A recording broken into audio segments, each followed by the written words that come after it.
I've got good news and bad news. Here's the bad news. Most protein bars are packed with sugar and unpronounceable ingredients. The good news? There's a better option. I'm Will, and I created IQ Bar plant protein bars to empower doers like you with clean, delicious, low-sugar brain and body fuel. IQ bars are packed with 12 grams of protein, brain nutrients like magnesium and lion's mane, and zero weird stuff. And right now, you can get 20% off all IQ Bar products, plus free shipping. Try our delicious IQ Bar sampler pack with 7 plant protein bars, 4 hydration mixes, and 4 enhanced coffee sticks. Clean ingredients, amazing taste, and you'll love how you feel. Refuel smarter, hydrate harder, caffeinate larger with IQ Bar.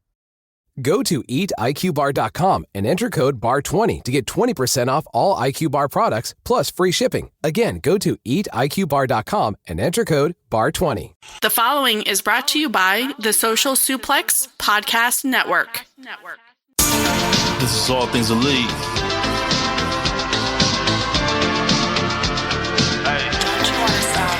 Welcome back to All Things Elite. Load up the 5-minute song when we speak.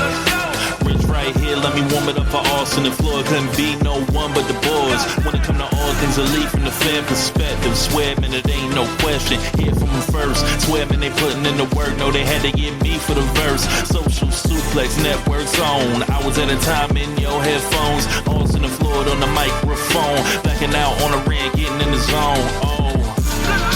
Pulling up the show, give it 7 stars, you already know. Who else could it be but the show with the proclivity for positivity? I'm gone.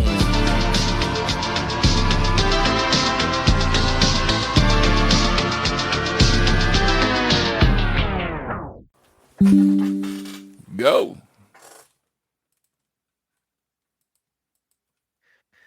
Hello, everybody. Welcome to the 314th episode of Social Suplex's podcast about AEW with a proclivity for positivity. Welcome to All Things Elite. My name is Austin Sumwitz. I am the host of this lovely show. Joining with me, as always, is my good buddy and friend, Mr. Floyd Johnson Jr.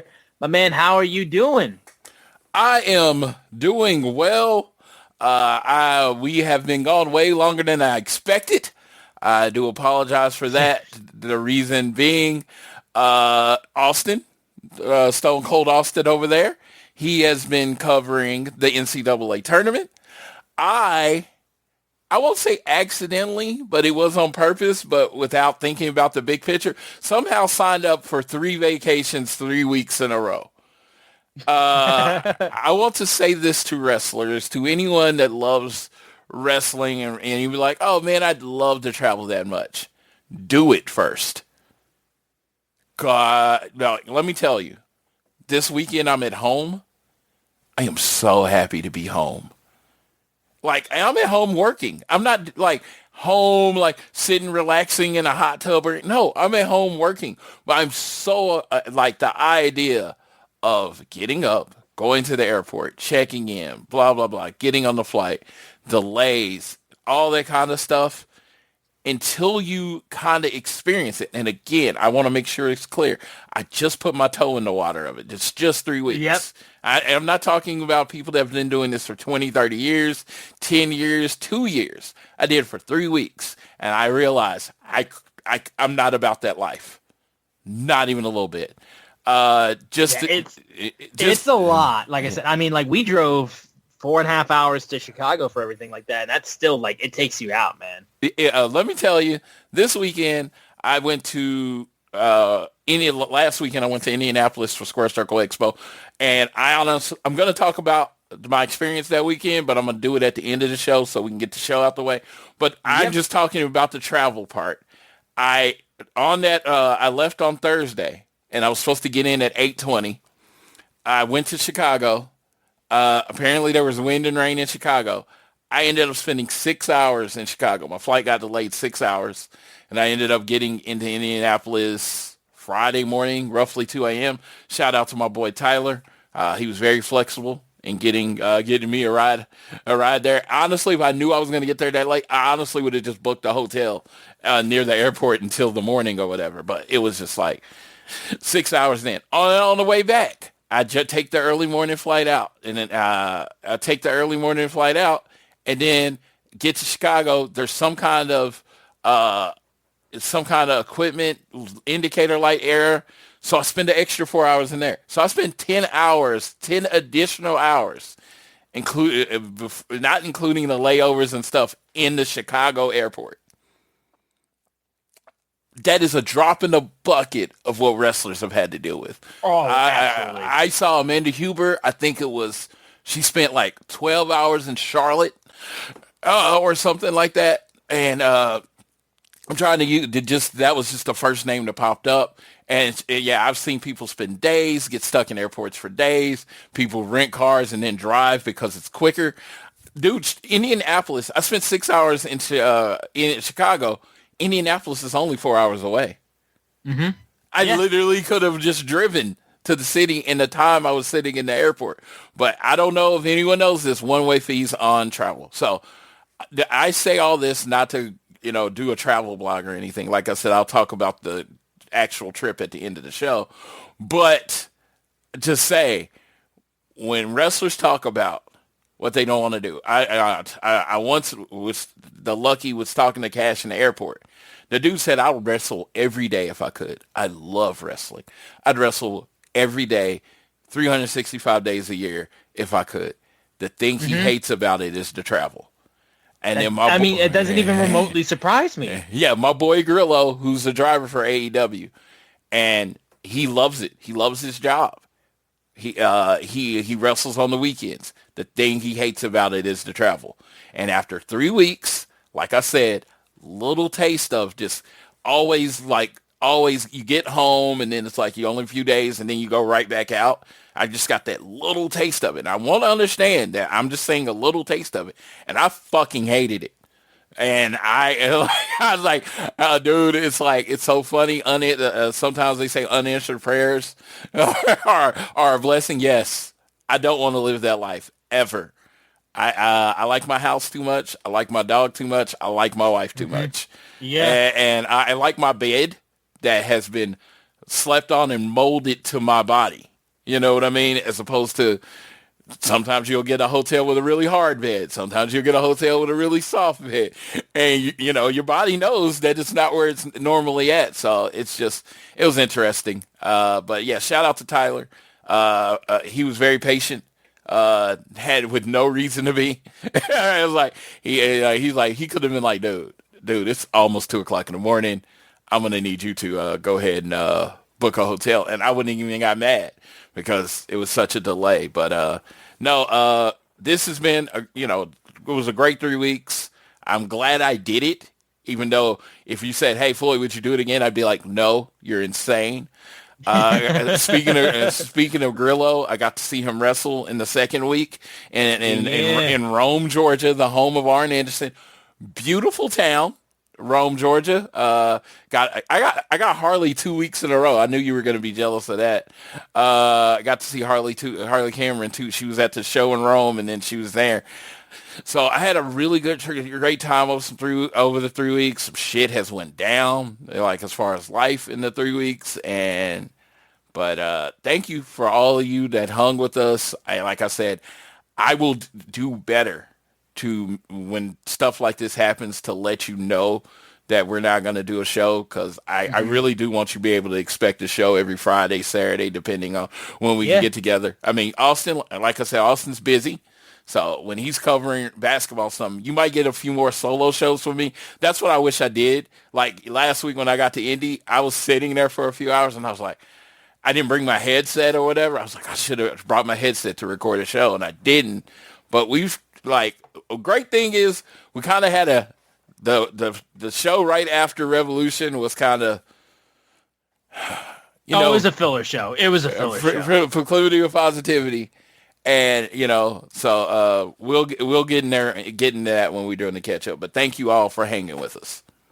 Yes. And again, like I said, I'm finally getting to a bit of time where now work isn't so full on because we're approaching the spring and everything like that. So it's going to be a little bit more chill in the next, starting in the next couple weeks. So I'll be able to consistently do the show and everything. But yeah, it's been a wild it's been a wild bit for me. Obviously, Floyd moving around as well. It's been wild for him. So we appreciate your guys' patience with us as we try to make sure we continue to do this show every week. We love doing it, and we just got to make sure we get through real life stuff. So we got a lot to get to with AEW this week. Of course, we are coming off of last week. There was the first show after Revolution, and then of course a lot of specifically returns this week as well for AEW. So we got a lot to touch on in regards to that.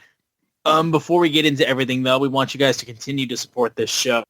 So if you enjoy the podcast, we'd appreciate if you leave a rating, rate, review, subscribe, download the show on YouTube Music, Apple Podcasts, Spotify, wherever you're listening to us on. Give us a share with your friends, family, coworkers, whoever you wish.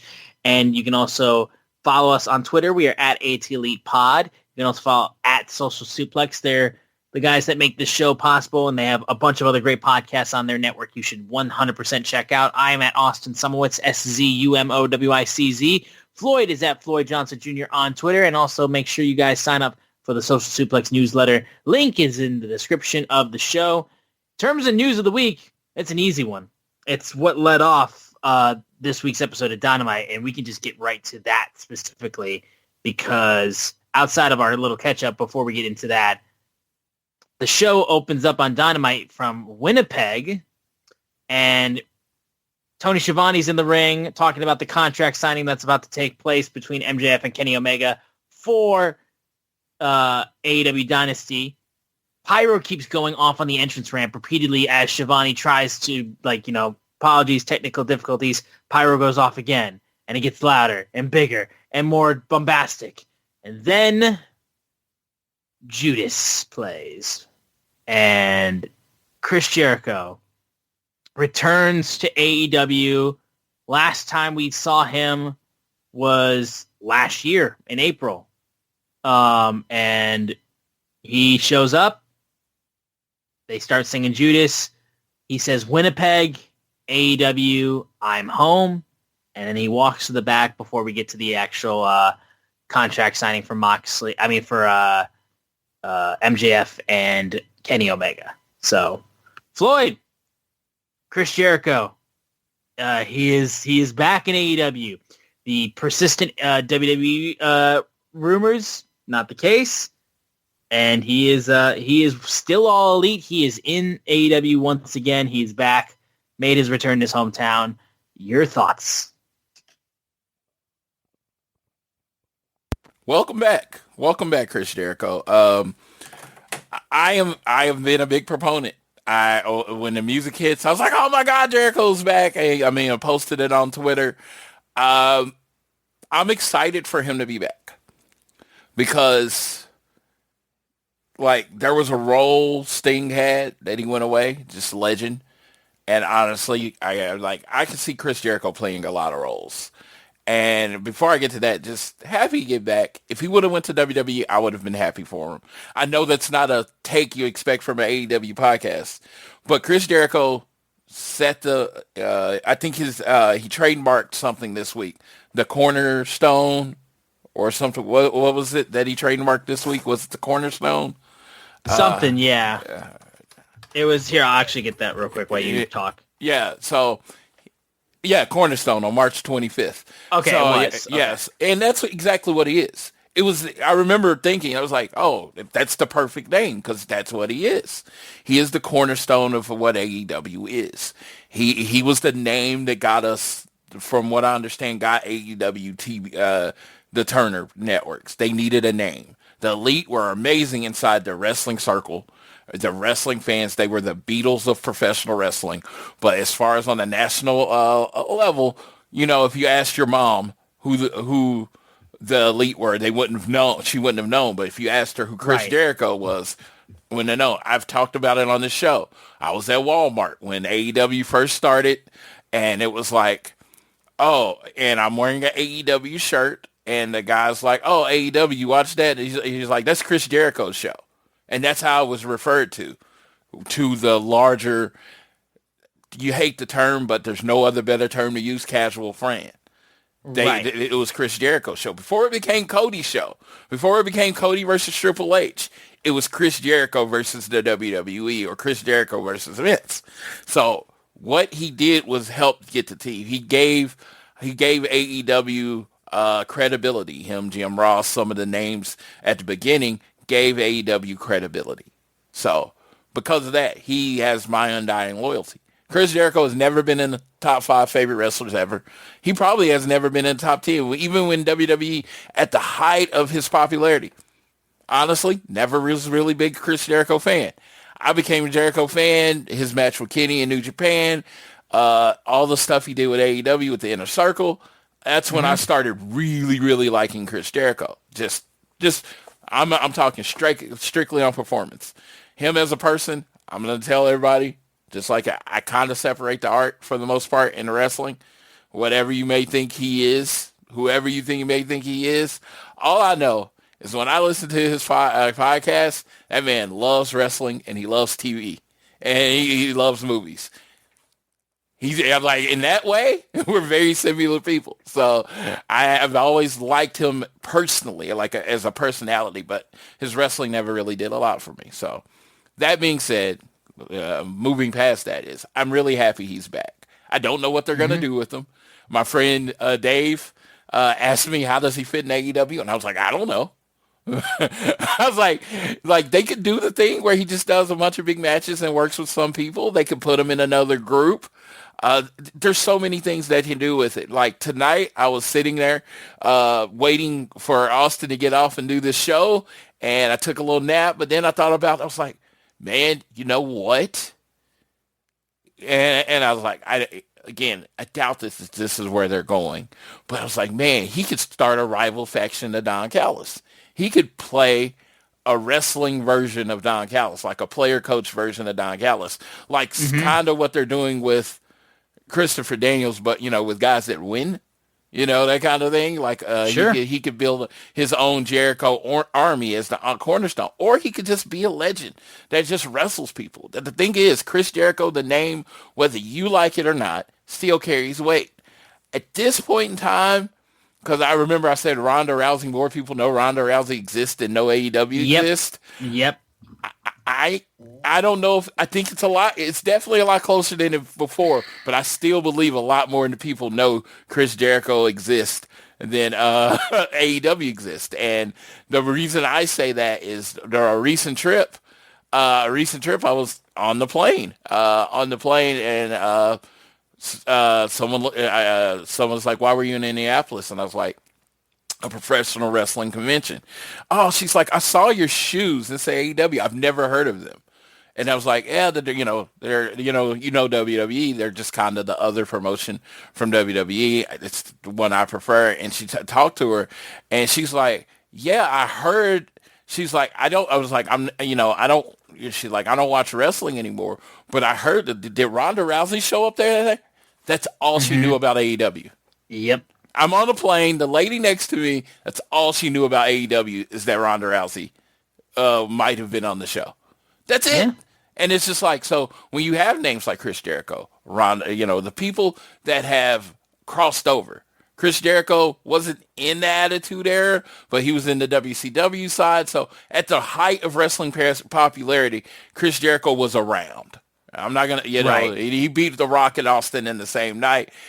These people remember that. You know what I mean? So even if they don't watch wrestling anymore, that's a name they remember. So when you put them on the marquee for All In, you put them on the marquee for Double or Nothing, you put them in a big match, and you say Chris Jericho's going to be doing this, and you put a bunch of wrestlers with him, it's going to help the promotion. It's going to help the wrestlers that he's with. And again, I know this is going to come up if they do another group. And they're going to do the group, and the group is going to be awesome. And then after the group is over, nothing's going to be done with the people in the group, and people are going to blame Chris Jericho. I'm going to say this now. Chris Jericho does not book the company. The booker is very clear that he books the company. The booker is very clear that he has the final say. So after Chris Jericho's done with them, if nothing's done with the wrestler, that's not on Chris Jericho. It's like, I know it's coming. Don't you know it's coming, Austin? Oh, sure. Whoever he works with, whatever he does, they're gonna do it, and people. Oh, like people want favorite insert favorite wrestler in AEW. Keep Chris Jericho away from my boy. You know what I mean? Yeah, because even though, you know who one of the last people Chris Jericho worked with before he disappeared off of TV for a year? Who? Fucking Bandito. Correct. And Bandito's doing pretty well with himself. Still the ROH champion.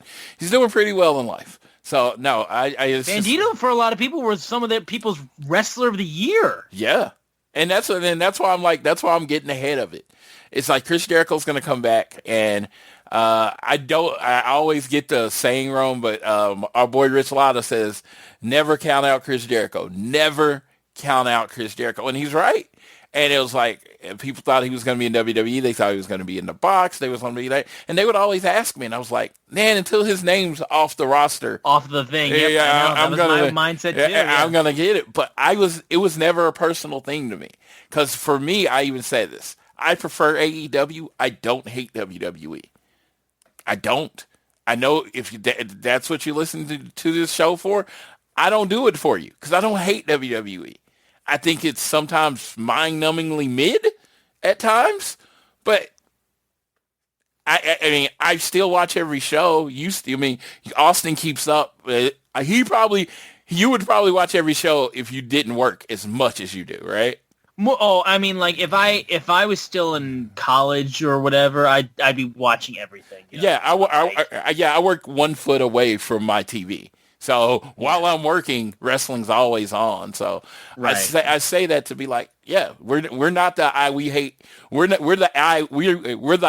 AEW podcast, not that we hate WWE podcast. Correct. There's plenty of hate WWE. Very few things that Floyd and I actively hate, and if we do hate something, we don't tend to focus on it. We just don't talk about it.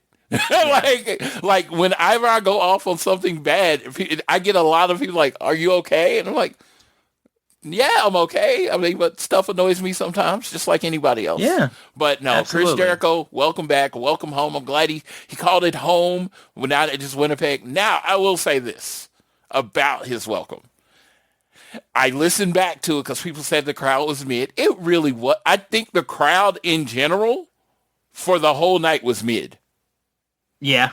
There was this lady, Chris Jericho was talking, and how they framed it, and slightly to the right in the front row, there was this lady with a why the fuck am I here face. You can tell, I don't need to know this lady. I never need to have a conversation with her. She was drugged there. She didn't want to be there. Mm-hmm. She'd rather be anywhere else. I didn't have to ask her or talk to her. I could tell by the look in her face. She either had a long day at work or she didn't want to be there. But the look on her face, everybody's singing along, she's stone-faced.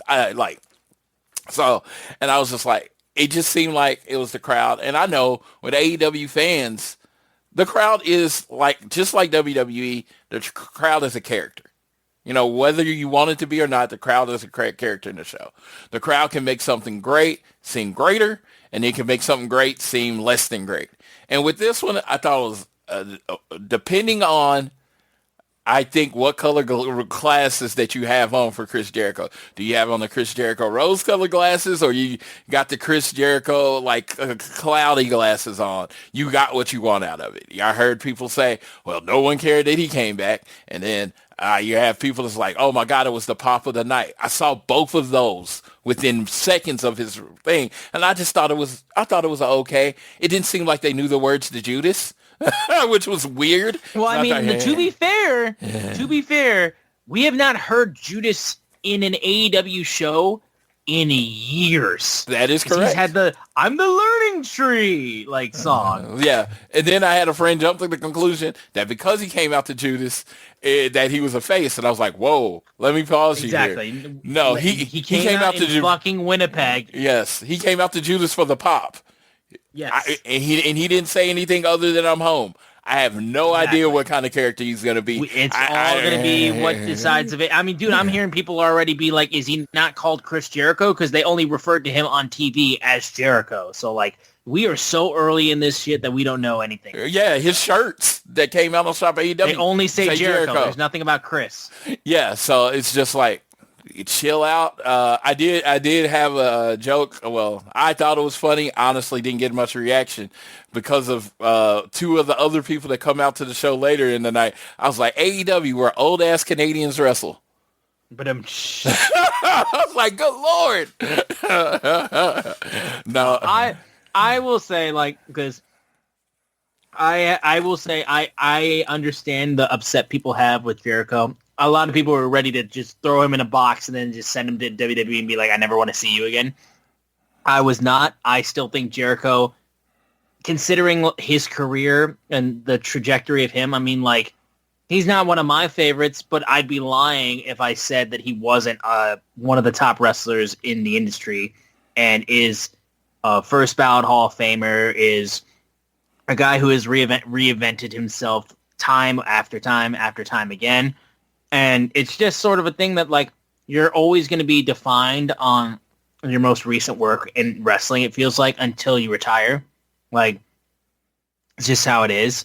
So I just want to see exactly what Chris Jericho, in this point in time in AEW, has his sights set on what he wants to do. Because, I mean, it just seems like we're in a period where Jericho could absolutely do whatever the hell he wants. And I just want to know what that would look like and be intrigued about. I think wrestling wise, I think I'm pretty set on being like, you know, I know what I'm going to get out of Jericho. If he surprises me and does like top tier stuff in the ring, then fuck yeah. Otherwise, I just kind of know what I'm getting with Jericho. But like story wise, there are people that he could work with that I'd be like interested in seeing how they bounce off one another. And, you know, I think the only thing that people, I think, just don't want Jericho to do is go back into the world title picture. If that happens, I think people will genuinely be upset. And I thought, you know, and that's what was my thought. I was literally about to say, I would like him, if he's going to be here, try to elevate one of the other titles. Mm-hmm. I would agree. Yeah, have him go after one of the belts that need it. Yeah. You'd like him if he beats up Jungle Boy, right? Yeah. No. Absolutely. No. Absolutely. No. Dude, Jungle Boy did a fucking moonsault, and I swear to God, he bounced off of the 5 people that he landed on, and they didn't even fall over like when he made contact. But he weighs 70 pounds. It's so funny. Jack Perry is your Hangman. That's why, like, don't get at me for being this specific with this. The way I am with Jack Perry is the way Floyd is with Hangman Adam Page. Yeah, it's like, hey, just somebody just doesn't work for you. But no, looking forward to Chris Jericho. I think, you know, he's always going to be in something that matters. I don't think he signs the contract if he wasn't going to be in something that matters. I agree. It's like, and me personally, is like, I don't know what that is. I don't know who that is. I don't know if he's going to be heel. I don't know if he's going to be a face. I don't know if they're going to address him leaving Big Bill and I mean, it's AEW. They'll probably address him leaving Big Bill and Brian Keith. Maybe like with a collision match or something. They'll address it, you know, whether it's the way you want it to be or not. I don't know if I want him in another group. I think I can't get another Jericho faction. I will tell you that much. I'm all set. We've had the Learning Tree. We've had the Jericho Appreciation Society. We've had the Pinnacle. We've had the fucking he wasn't in the Pinnacle. I know he wasn't. He wasn't, but he feuded with them. So yes. Like, I just instantly slotted him in with that. So, but yeah, you know, many Jericho factions. I understand that's part of his way of elevating people, is being in a faction with them and stuff like that to give them stuff to do. But I'd rather you just feud with a singles wrestler or just be in a tag team if you want.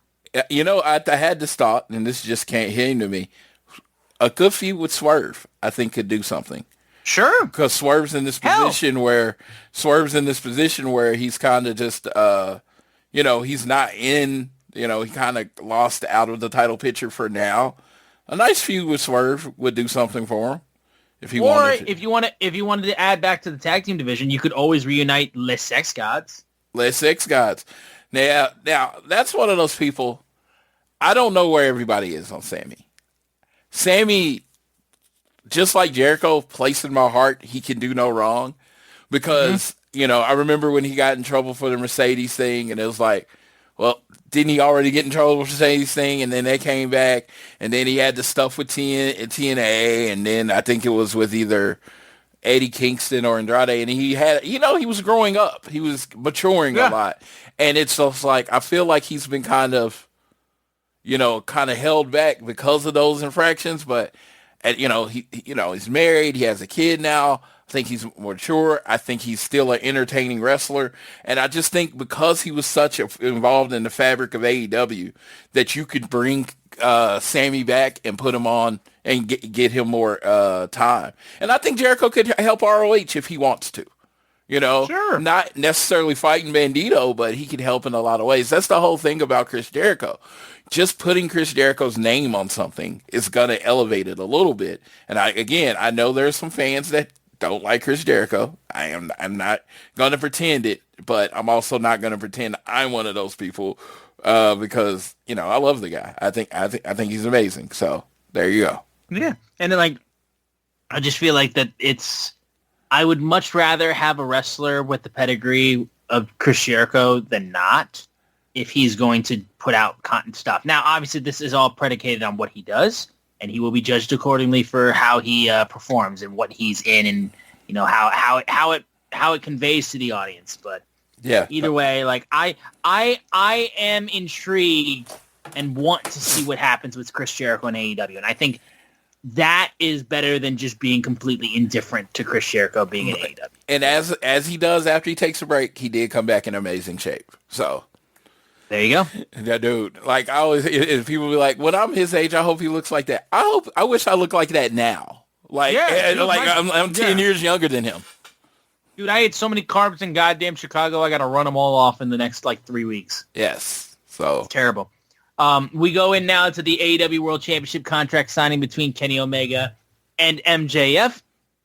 And they quickly sign the contract. That's when they start talking. MJF tried to start off everything, but Kenny shut him down immediately, telling him to shut up, and said some French-Canadian thing. And then that's when Kenny talked about basically he knew what he was already planning on doing, called out Kenny called out MJF's hair plugs that he's got. But Kenny's like, it's not going to go the way that you planned tonight because you had all these fans believing that your momentum was because of him. And I thought it for a second, but I'm not stupid. These people aren't here for you. They're here to watch the best wrestle. I don't want an exchange of words. All I care about is the belt and nothing else. I was on death's doorstep, a couple minutes away from dying, and my friends and family stood alongside me the whole time because they knew they wanted something better than MJF as a world champion. And if I can be the antithesis of what you are, then maybe I can live up to being the god of professional wrestling, because with him being the devil. Kenny then gets mocked by MJF. It's like, are you really at 100%? You're far from healthy, and you could sit there and talk about the fact that, like your talentless boyfriend Kota Ibushi, you're one stiff win away from retirement. But you know what? You want to know what keeps you up at night? It's that you're the reason why you're so relentless to getting this championship, because doctors told him that your intestines could explode at any moment, at any time, anywhere. And your stomach, your career, hell, your life is on a fast winding clock. And Kenny, you may be on a mission to secure your legacy, but then the news got worse. At Dynasty, when the devil is through with you, all of your disciples all around the world will have to be ashamed of their God, who they'll have to admit is nothing other than a false idol who would be better off dead. Kenny gets pissed off. Speedball comes out to cool him off, stops him from getting physical, and he's like, you know what? You're just trying to goad him into physicality so you don't have to fight. You're trying to get it so, if there was a physicality, the match was called off. But you should be thanking Kenny, because without him, there is no AEW, and there's no MJF without AEW.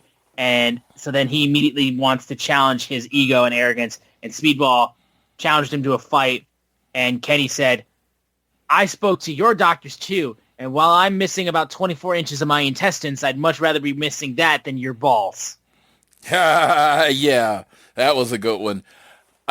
Kenny Omega, this was good. And I think that this is the most interested Kenny Omega has sounded in this thing. Now, that's the whole thing about Kenny Omega. And I'm not going to go on to the thing. I've always said, dude's amazing in the ring. Probably, I don't know if he's the best in-ring we've seen, but I can't say anyone's better, right? Mm-hmm. So, God of professional wrestling, that's in between those ropes. I always say professional wrestling is more than in between those ropes. And Kenny doesn't seem to care a lot about the other parts of professional wrestling. So when you get something... Huh?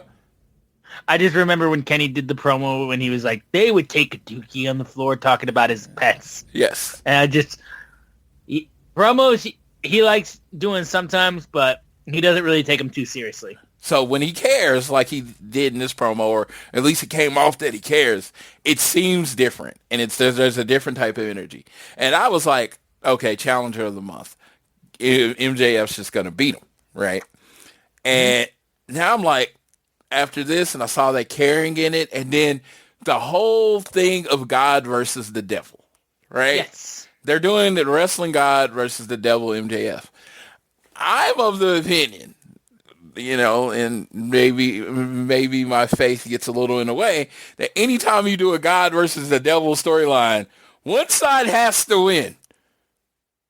Yeah, if you have the devil win and you're in pro wrestling, it might send some messages to some people that they don't like. Yes, I'm like, I've only seen this done one other time in wrestling, and it was like, yeah, God has to win, right? So, I thought that was interesting marketing, God versus the devil, but yeah, MJF does what he does, and it's like, MJF is consistent. He's going to say the thing, and he's going to try to say the edgy thing.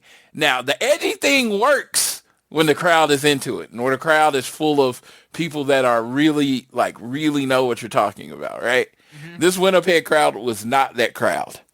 Because he said the edgy thing, and he waited on the reaction, and they said, nah, we're good.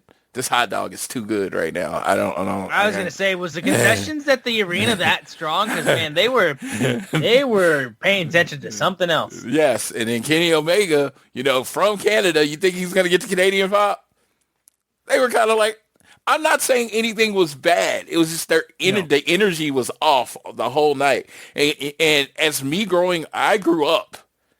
Before there was the UK crowds, right? Before there was anything, there was the Canadian crowd, right? It was WrestleMania, 18 in Toronto, and it was like, I want to be in a Canadian crowd so bad. Canada just loves professional wrestling. Their energy is all like, Winnipeg did not feel like bringing that to this. I don't know what happened. I don't know if the actual wrestling fans were at work that night, but there was not a palpable energy in this. But we were getting excited. Online was getting excited. The people that hate MJF still hate MJF. The people love Kenny Omega, still love the shit out of Kenny Omega. And, and it's great because right now, MJF people are convinced MJF's going to win. And Kenny Omega people are convinced Kenny Omega's going to win, to the point that there was a poll out. And it was like, do you want Omega versus Ospreay at All In?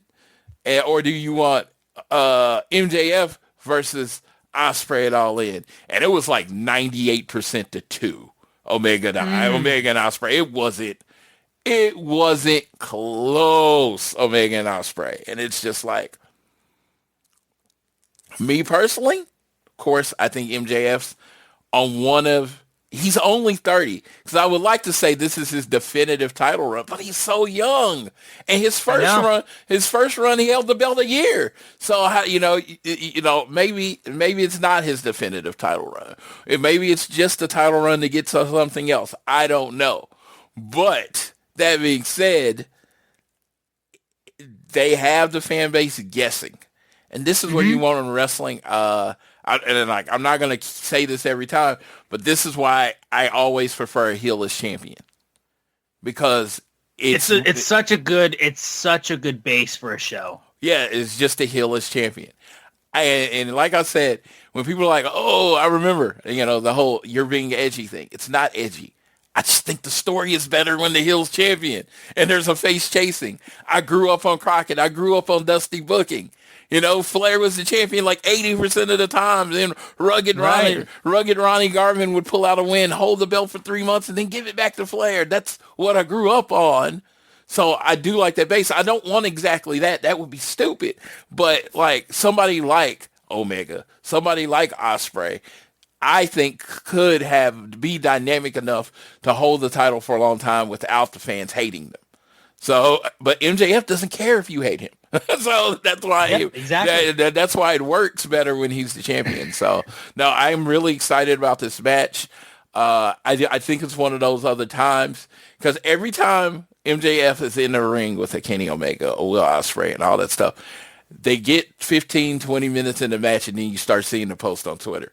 Oh, my God, I forgot how good MJF is. The dude can work. He doesn't get carried when he's in the ring with those matches. That he cares about the in-between of professional wrestling. If MJF, to me, if he wanted to go out there and just put on the best matches ever, I truly think he could do that, and he'd be a top 5 professional wrestler. He just cares about the whole of professional wrestling, not just that one thing, so you get everything from it, as opposed to, when other people just like, I just want to get in the ring and wrestle, which is nothing wrong with that. Some of my favorite wrestlers feel that way. But when it comes to that people that I get the emotional attachment to, like MJF, it's because they care about everything. So when it comes to this, Kenny Omega, MJF, I'm excited. I'm going to the show. I will be in Vancouver. Thank God. I am excited about that. It's another match that's getting me to the show. You probably can guess which one it is. But man, like a couple weeks ago, we had 3 matches. We had Kenny Omega versus MJF, or 2 weeks ago, we had Kenny Omega versus MJF, Jon Moxley versus Will Ospreay, and FTR versus Kofi and Christian. I was like, do we even need anything else on the show? It's like if you're gonna do a 4 or 5 match show like another company does, these are the 4 or 5 matches you want. You know what I mean? If you're gonna do a 5 match show, you want all thriller, no filler. And right now, that's where it is. And and we'll see way more matches, many more matches added. But I think even during the show and over the last few days, but it's just like that, starting at 3, and I'm like, okay, why isn't this thing sold out yet with those 3 matches? One thing I did forget to mention, too, before the contract signing was that immediately after Jericho's return, we had Will Ospreay attack Jon Moxley backstage, how he was going to fucking kill him. Moxley getting shoved into the goddamn, kegs or barrels or whatever the fuck, that cut killed me. Watching Moxley just run face first into the barrels. That was so funny. Yes, it was. I thought it kind of needed to happen as far as we needed some side of Ospreay, because they did the thing where they tried to upset me again this week. Yeah. So. We'll get to it, I'm assuming. Yeah. All right. We'll get to it. We go into our first match of the night, which is Kenny Omega, Jungle Boy Jack Perry, Brody King versus the Demand, Ricochet, Bishop Khan, and Toa Liona. And pretty dang fun match, honestly. It's what you expect out of AEW Trios matches, honestly. I loved how, as the match was going, basically, once basically Jack was isolated, that's when they started to gain momentum. So I got a long period of time with Jack just getting the shit kicked out of him. It was honestly just a fun 6-man match, a good little bit of chaos too, as when you had Brody set up the entire Demand in the corner to do his cannonball. And that basically set up for the later part of the match where Brody actually does a dive to the outside after Jack does. Jack got caught by the Cons, and then Brody comes right in there and dives on top of him, which was honestly my spot of the match. It was such a good spot. And we push forward into the match too. Looks like Kenny's going to take get hit with the Ricochet, and some really good transitions in there. Kenny, man, I'm pretty sure we gotten Kenny Ricochet singles yet? I don't know for sure if we have. I don't think we have. Yeah, so that needs to happen. That was another thing I took from this match, was that I just would love to see Kenny and Ricochet get a singles match out of that. But eventually he pins Ricochet, getting the victory by hitting the V-trigger and the one-winged angel. Really, really solid stuff. There was a good moment, too, where Ricochet tried to have his belt to use for a weapon, but had the demand in the ring, and then Jack Perry took him out, took the belt away from Ricochet, and that allowed Kenny to do all of his stuff. So it's a fun trios match. It was honestly funny because, like, obviously we opened the show with the contract signing, so it took a little bit to get our first match of the show, actually. And this show actually didn't have, like, for Dynamite at least, had a lot less matches than you would expect for Dynamite, but for whatever reason, I just felt like the show felt really focused. Maybe just because it wasn't like bursting at the seams with these matches that you want to see, that it felt like the show had time to like zone in on certain storylines and certain like things that people wanted to see. Yeah, I give the credit to the short turnaround time between pay-per-views. It's like literally we got one more Dynamite, one more Collision, and then we're at Dynasty. Yeah, it's the shortest turnaround on the AEW calendar. So, which is like the shortest since they did All In, All Out back to back, basically. Yeah, no, I was just saying, like, if you're looking at the normal calendar, it's the shortest turnaround. It's like, yes, it's like it was like, oh, this was March 14th, and then this is April 12th. It's not even a month. They don't really do this in their. AEW doesn't do this. They don't do monthly pay-per-views, so it's very rarely that it's just like less than a month to the next show, big show. Yep, exactly. We then had Will Nightingale issue an open challenge on Collision for the TBS Championship, and then Adam Copeland and Christian Cage were backstage with Renee Paquette, and they had chairs in their hands, and basically were being like, listen, tonight's the night. You're just doing your job. We're here to take out FTR and anyone who gets in our way. Christian then takes the chair, and Cope's like, no. Renee's not in our way. And Paquette's just like, what the fuck? And just like walks their way up. I loved how unhinged Christian was in this episode, man. That man wanted a concerto and wanted it bad. So my friends are Kofi Christian fan, and I was like, oh, it's kind of cool. And I was like, oh, they're not carrying around the chairs because they're going to hit someone. They're carrying around chairs because they're old and they need somewhere to sit every few minutes. But old people. They are old. Yes. Hey, didn't you know you can build a WrestleMania main event out of being old? Yes. No, dude. So I just slight sidetrack about that. You know, Roman calls CM Punk old. They're about 6 years apart, which is, you know. They're both in their 40s. Well, I mean, 6 years apart is 6 years apart. I mean. I know, but still. I mean, that is a significant difference in wrestling. And someone was like, well, you know, how's he going to call him old and he's only 6 years apart? I was like, dude, let me tell you. Back in the day, Roddy Piper and Bret Hart were feuding over the Intercontinental title. Roddy Piper was calling Bret Hart kid. And that was the whole thing. It was the old crafty veteran against the young up-and-comer. They were 3 years apart. 3 years. Because in wrestling, it's not about your actual age, which is, it's one of those things I have had to let go as a fan. How many wrestling fans, as unreal as we know the sport is, people are so focused on what's real. In wrestling, it's not really your actual age.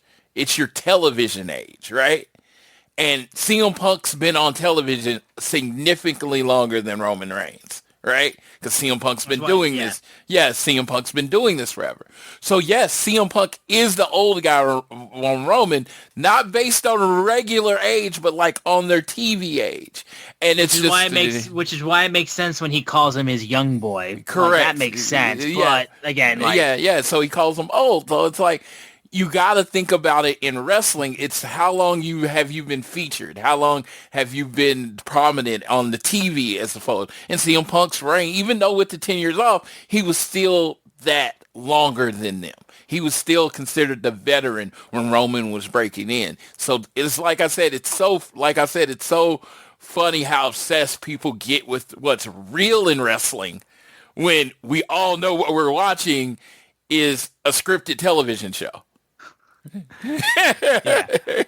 Off that tangent, I just had to make the joke. No. And you brought something. I literally went off on this to Crystal, it sounded like something you literally talked about. I went to talk to Crystal, and she couldn't give a fuck about what I was saying. It was amazing. No way! I can't believe it. The look on her face was like, and like literally, I stopped talking. She didn't reply and just pressed play back on our TV show. Like she was just waiting for me to pause to stop. And unfortunately, she does get that because she happens to live with me. Yep. But she was just ready for me to shut the fuck up. Are you finished or are you done? Yes, that's right. And she didn't even just like, are you done? She just pressed play. She's like, you're done. You're done talking to me now. Okay. Exactly. So after they came back from break, Christian and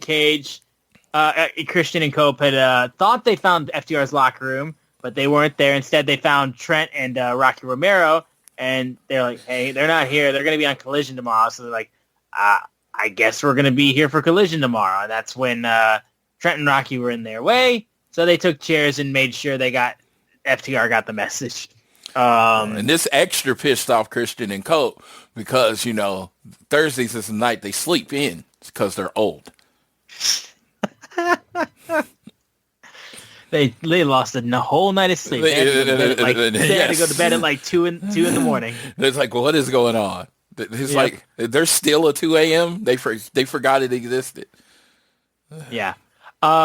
We then get the Bastard Pack versus Ospreay, a rematch of one of my favorite matches from All Out 2023. And yeah, first of all, I will say I saw Pac's entrance for the Death Riders. Him sitting on the chair with the red lighting and just the single light on him. That reminded me so much of Sean Spears. Like I couldn't get it out of my head. I know he's just sitting on a chair with a light on him, but like I don't know why. I instantly thought Sean Spears.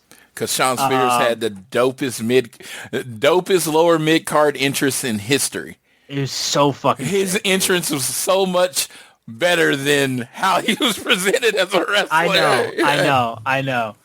Speaking of presenting, Ospreay, it was one of the funniest things. It should not have been as funny as it was, but Ospreay gets ready to do his pose with his entrance, and Pac runs up behind him and jumps him during his entrance. And I'm like, hey, Billy Goat, my buddy, my boo-boo, maybe if your fucking goddamn wrestling entrance outfit didn't cover up your entire fucking head, you might have saw it coming. Homeboy coming. Yes. Like, dude, he's got like 6 feet long streamers hanging from the very front of his goddamn hood. He can't even see a thing. He even posted on Instagram in that outfit. He's like, I can't see shit. Like, well, yeah, maybe that would have stopped you from getting jumped early in the match and having to be looked at by medical staff before you actually took the goddamn match. If you could see where your opponent is coming from.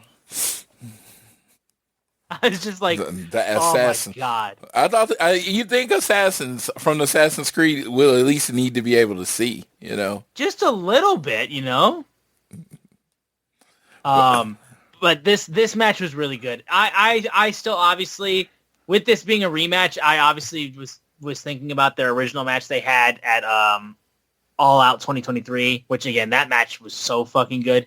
And this also was a great fucking match. Didn't get to the point of that pay-per-view match specifically for me, but there was some really good stuff in there. I love the simple reverse of Will going for the cheeky Nando's kick and then just Pac slowly just kicking his foot out so that way he couldn't do it. And then they traded off reversals against each other. Pac did a beautiful moonsault into a spinning DDT onto the outside, and it looked vicious for Will. Showed off his strength, German suplexing him. And then they repeated the spot that they did from All Out, where honestly it was such a good spot too. Like, they recreate the spot where they do the Frankensteiner, the reverse Frankensteiner off the top rope, but Will lands on his feet.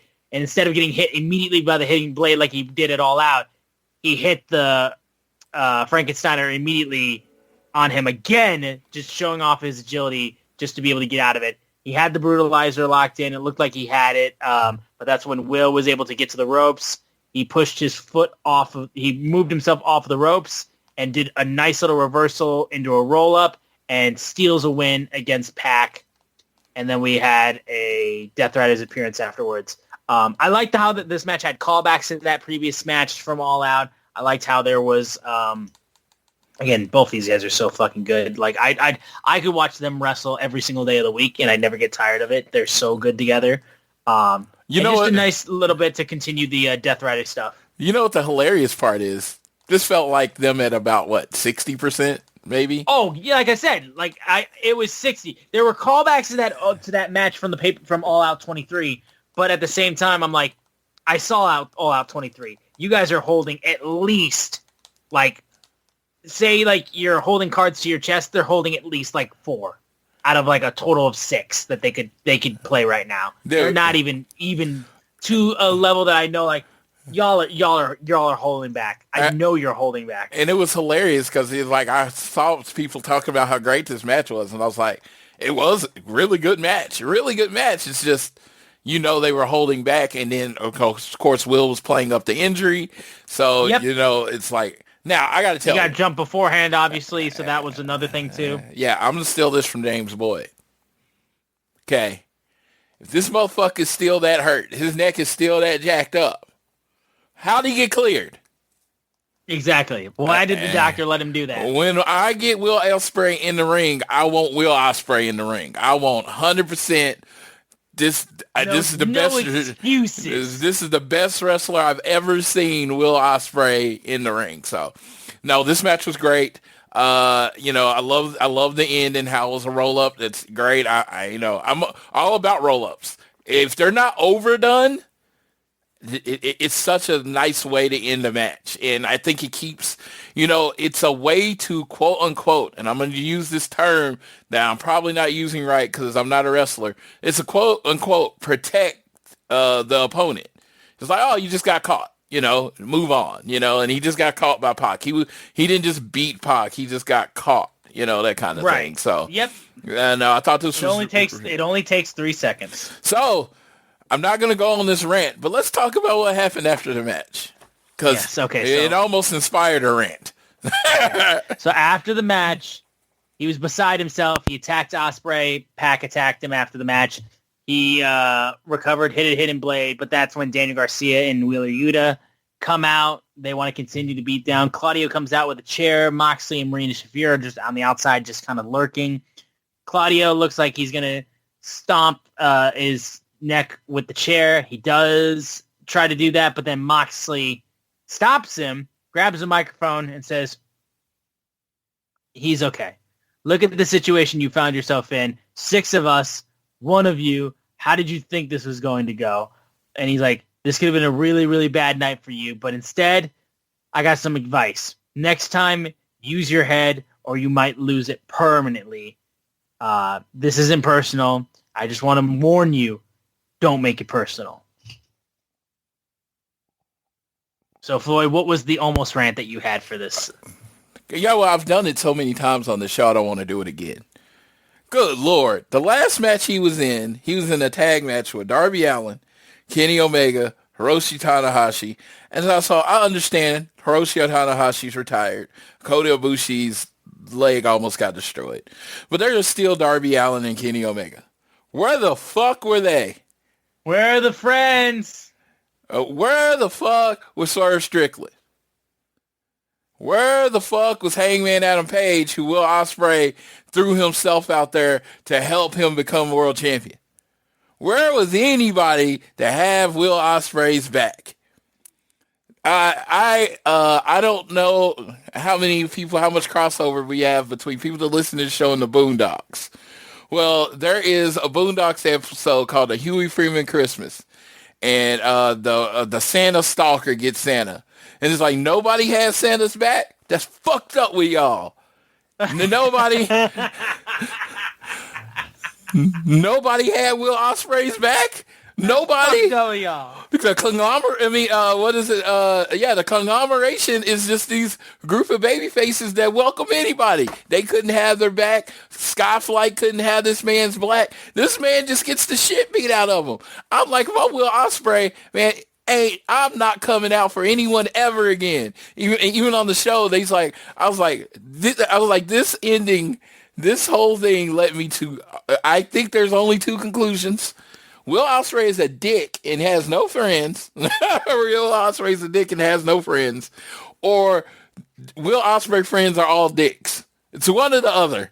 Because guess what? The Death Riders, the bad guys, motherfucking, Moxley gets a hangnail. He has 5 guys there having his back. Rena Shafir takes a bad poop. There's 5 guys in there with toilet paper helping her out.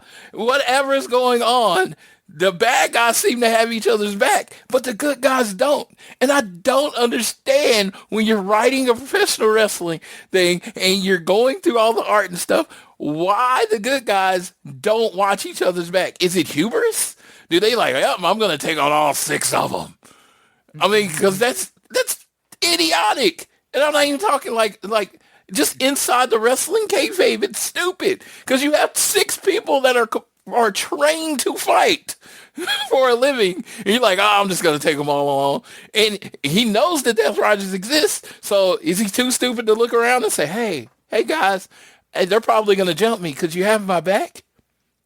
It's just one of the, it's like, I understand this wrestling was done like this in the 80s, but generally they'd have, like the bad guys will put a chair up on the door and the good guys can't come out. There'd be a reason the good guys didn't come out. Even AEW early on, the good guys would say, hey, whatever you do, I don't care what happens. Just stay in the back. They didn't do any of that. So it just looks like every good guy in the locker room's a fucking dick.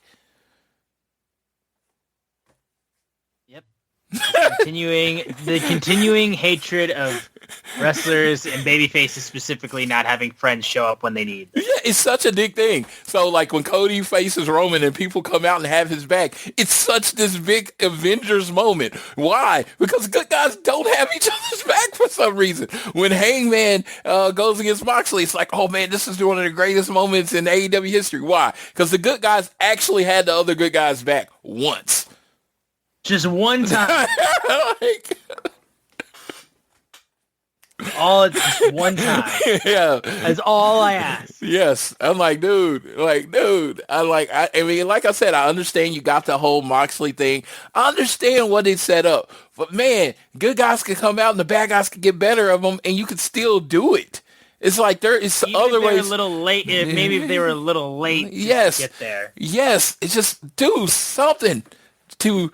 I don't know. It's just like, I know this is like, everybody has their hang up in wrestling. Some people it's Irish rips. Some people it's, super kicks thrown too much. Some things it's too much. Some people it's bleach balls. Sometimes it's flippy shit. This is going to be one of the things that always bothers me. If you continue to listen to the show, which I pray that you do, it's one of the things that's always going to annoy me. And I'm sorry if you have to hear it again. You could probably fast forward about 30 seconds and I'll be done with it. But god dang it, I just want the good guys to have each other's back. Like I said, it's just such a plot hole to me that the good guys, the defenders of the universe, don't defend their other guys' back. That's simple. Yeah. That's simple. We then move on to Mina Shirakawa and the Brawling Birds, Jamie Hayter and Alex Winzat, taking on the Triangle of Madness, Tekla, Sky Blue, and Julia Hart. And yeah, this was pretty solid. I gotta say, the Triangle of Madness is because this is one of the first times we've actually seen them come out in a while as a team. Mm-hmm. Their pose, like, against the ropes, so fucking badass. Yes. With Tekla hanging upside down, and then Julia and Sky side by side, like, they're aura farming. They are fucking aura farming. It's nuts. I will say this, and this is probably the most negative I will get on anybody in this whole situation. I need Julia to work more. I don't know what she does on the weekends when she's not working. I need some progression. Yeah, there was points where this got a little bit sloppy, unfortunately, and I think it just, like you said, I think it just comes down to the fact that, like, Julia doesn't wrestle a whole lot. Like, she just doesn't. And it's tough. It's tough because Julia's, like, one of the best, like, AEW characters that they have in the women's division. Like, she's instantly iconic. She's got the look. She's got the appearance. She's got the promos, everything like that. And she's one of the most consistently on TV people in the company. Exactly. So, like, it's just kind of like one of those situations where you're like, you know. And she's only 20. It's tough. She's only 24. She has time to get better. But when I look at matches, like, you know, everything goes on Cage Match, right? And all I see is, like, the AEW stuff. So I'm like, you know, I don't know where she lives. Don't pretend to. But I know her husband, Lee Johnson, and I'm only saying this because I know it, he works a lot in the Indies in Georgia. And I'm like, man, get booked on those shows. Like, it's to me, I don't think it's like, I am of the opinion, it was me and JR had this conversation that everybody can get better. I don't care how good you are. If you work hard enough, you can get better. That's always how my mind's been. Like, I'm always like, I feel like, what's that line that people say? It's like, when you feel like you're perfect, you become stagnant, or whatever it is. Yes. So she may never be EO Sky. She might be EO Sky. She might get to that level one day. She might not. But she can get better. It's like these kind of matches when you watch them and it's like you see a lot of air between stuff and everybody has a good match and bad match. But when you see it like 3 or 4 matches in a row, you're like, okay. I don't, you probably work really, really hard. I don't see everything you do. I'm not this all-seeing person. But yeah, I do know when I'm not seeing improvement. You know, and what I'm saying is from a fan's perspective. A wrestler may come and tell me, oh man, she's so much better. Oh God, she has improved that much in the last month. That's great. But when you do the show and I'm watching it and it's like, my suspension of disbelief, which is so important in wrestling, goes because nothing looks good, you know, then I'm going to say something. Yeah. That being said, like I said, the team of Jamie Hayter and Alex Windsor, the Brawling Birds, so snug. I've really become a fan of theirs. Dude, like them together, they fit so well together. It's wild, dude. It's like the chemistry is off, the whole kind of when they talk and the whole finishing of the sentence. It's like, why haven't they been a tag team forever? How did no one see this before? They have such good chemistry. They're like easily, you know, if there wasn't a team with 2 giant 6-foot hot women, they would probably be my favorite tag team. Yeah. I get it though. I mean, the moment where they stopped Jamie Hayter from using her brass knuckles and then Jamie just throws her into Windsor and Windsor bodies her, like, was a really good moment. But yeah, Julia Hart takes the pin. The babyfaces get the victory. Tekla also made fun of Mina in the match, and it was really, really funny. I like just if Tekla wanted to be a babyface, she could. I feel like she just has she has this energy about her, that it factor that everyone talks about. That no matter what she does, I think a lot of other people, if there was another wrestler that literally copied her movements, like did everything exactly her, it would come off corny. Yes. But when she does it, it just works. There's this energy, there's this badass energy that I feel like you could put in a 7'2" person against her, and I'm like, okay, Thekla's still gonna win. that's the energy she has. Yeah, it's great. It's honestly really, really good. We then had Darby Allin come out and yelled for production to cut his music. He's like, I told MJF I would keep my foot on the throttle until I won the championship or saw God, and I haven't seen God yet. So why are you playing games with the Don Callis family? Is it because you're scared? Do you know? I don't care what's going to happen at Dynasty as long as someone puts an end to MJF's bullshit. So why don't you just come out right now, Max? Don Callis family then comes out. He got paid. Callis said basically, we got paid a lot of money to take care of MJF's dirty work, but if you can beat a member of the family at the Dynasty, at Dynasty, MJF said he will grant you a title shot, and the perfect member for you to face is Andrade. And MJF also paid for one more thing, and that's for the family to take out Darby Allin. Brody King, Jungle Jack Perry come out. They clear out the family, and then Kenny's music hits, and then he comes down, exchanges some words with Darby, and then makes his way to the announce desk to be on commentary. I love first of all, I love how AEW's website has this laid out.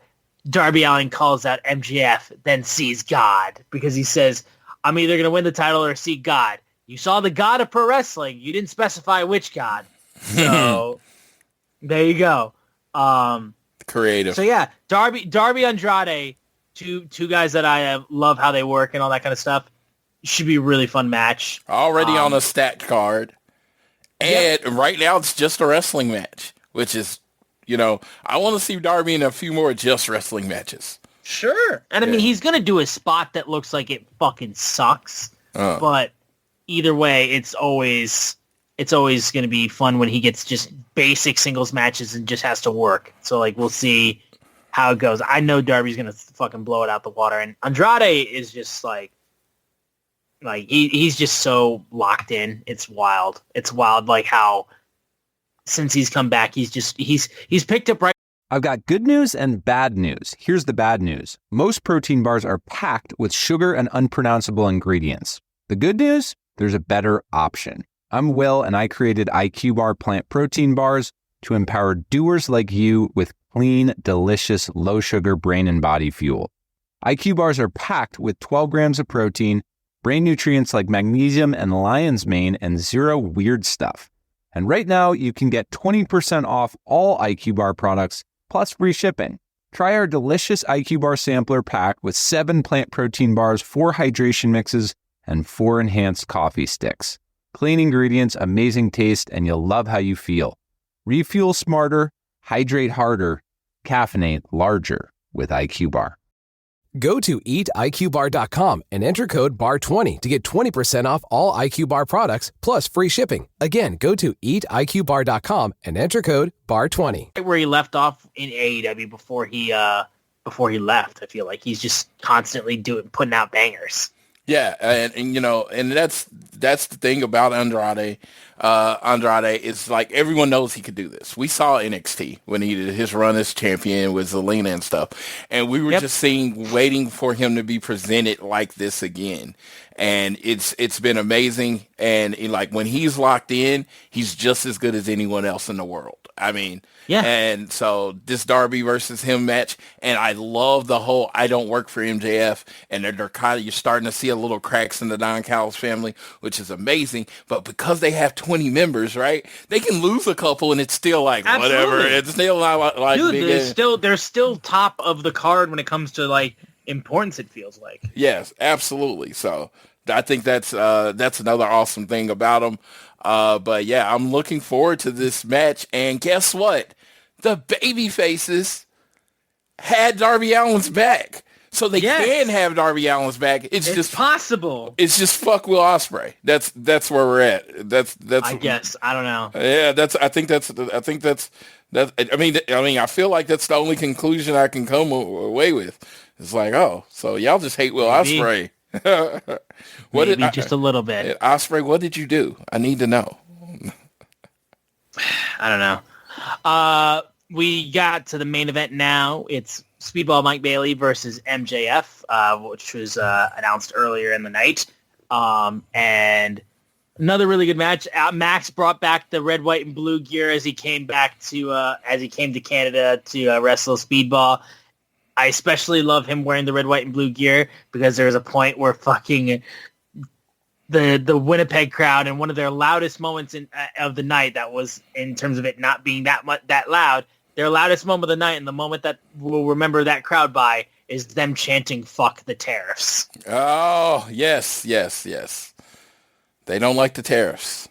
So we've gotten fuck ICE and fuck the tariffs. So like at this point, just start the fuck Trump one, and then you're in. You've hit the trifecta at that point. Absolutely, and I love it.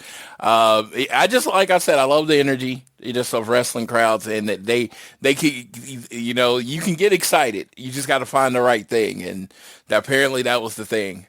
Like I just needed Max to do just like what he did with the fuck ICE chants. I needed him to do his like looking to the camera like Ferris Bueller thing. Yes. I needed him to just look at like. Because I love how he sells it every time it happens. It's always so funny. Like, hey, yeah. I'm not saying like, I'm not going to take advantage of this, basically. Yes. Max, this match was really solid too. Really, really good stuff. Typical Max doing stuff like hiding behind Bryce Rensburg and then clawing the eyes of Speedball. He was pointing to his wrist, being like clock's ticking to Kenny Omega when he was on commentary, who also, I guess, just doesn't want to wear a shirt for the rest of the night. Like, Kenny, you got a brand new badass fucking blacksmith soccer jersey that you wore last week, and that sold out in less than like a few hours on shop.com when they went live. You could have been wearing that. Speaking of, you want to be shirtless. Speaking of, my Willow Nightingale one came today. Hey, nice. I got to support my girl 24/7. Totally. Make sure you check my Twitter tomorrow. I will be posting because I got my newest FTR shirt and my newest Willow Nightingale shirt. So I'll be posting pictures with those shirts on. So the Willow Nightingale, I love the blacksmith shirts got that like silk fabric. Yes. Oh God, I put it on today. I was super nipply. So yeah, that's soccer jerseys, man. Yeah, so I gotta have an undershirt on with the soccer jersey. So Sure. No, I Willow's was one I thought about getting, but I limited myself to two, and I got Kenny and Darby, and it's a good thing I got Kenny too because he is sold out in a few hours. So like, I was glad I got that, and unfortunately they sold out of my size of Willow. Damn it! So yes. That was a bummer. Yeah, and dude, shout out to Shop AEW. I ordered my shit Tuesday. It was here on Friday. Yeah, mine got here today. Yeah, so let me tell you, if that was a deterrent to using Shop AEW previously, that's not a thing anymore. You literally... Yeah, they said specifically if you ordered it before this time, it was going to ship that day. Yeah, you go to shop. When you go through, they've changed the site. Now it goes through that shop site. I got my tracking number within 12 hours. That's huge. Dude, I can honestly say I have a lot of shirts, so it never really deterred me. But sometimes, like, I wouldn't order a shirt because I knew I wasn't going to get it before the show I wanted to wear it to. And it's like, now it gets here within a week, and that's great. So, yeah. Cool. Absolutely. And they seem to be running a lot more discounts than they were before. Yeah. Even Jericho's merch is technically discounted. Yeah. It just debuted on the site. Yeah, there is so much more discounted merch. They seem to be in the merch thing. And shout out to Mel Coleman art. A lot of the new graphic tees are her like art on a shirt. Like mine's FTR and Stoke. And yeah, I everyone, I wear my Shatter Machine shirt a lot. I am wearing this shirt to Dynasty because I just think it's so dope. So I wanted to shout out her. I know she probably doesn't listen to the show, but real artist. You want to give the credit to when it's time. Yeah, no, absolutely. And like I said, this match was just really, really solid. Great storytelling in that whole thing with MJF being like lasered in on Kenny at ringside at commentary. And the way that Max won the match was honestly just Max being strategic, Max just taking advantage of an opportunity. Speedball tries to do his flip into the knees, like back flip into the knees on the apron, and he misses, and his knees hit the apron, which always looks like it sucks, like so goddamn much. Like his knees, like he bounces on the apron, and it just looks like his knees are shattered. And then he gets tombstoned on the apron, and then it sets up the heat seeker for him to get the win. And yeah, it was just honestly a really, really solid main event. Where he hits the tombstone pile driver, stares at Kenny, and then that's when he beats up Speedball. Kenny chases him off from doing any more damage, and then that was the closing moments of Dynamite. So right now, MJF is on the streak of beating all of my enemies because, I'm not the biggest Speedball fan in the world. I'm not the big... Actually, the whole, what was they called? Jet Speed Rodeo, they can all get it, okay? Because even Kevin? Oh, remember he had the Seattle Oklahoma City Thunder remark. I have still not forgiven him for that. You come at Oklahoma City, anybody can get it. So he can get beat. The biggest foul baiter in the goddamn history of the NBA. Yes, if you're gonna do something, be the best at it. Right? All right. Okay. Jesus Christ.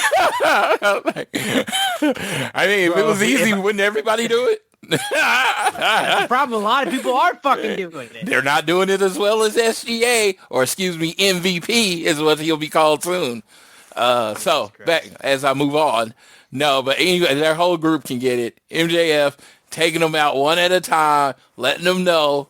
And even though he would probably completely shit on Oklahoma City if given the chance, I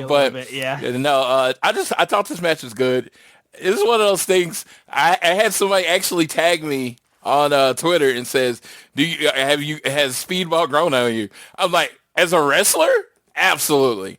It was like his look kept me from really appreciating how he wrestles, the whole mullet and the headband and pretty much everything I hate about his look. I pretty much hate his whole look. That is like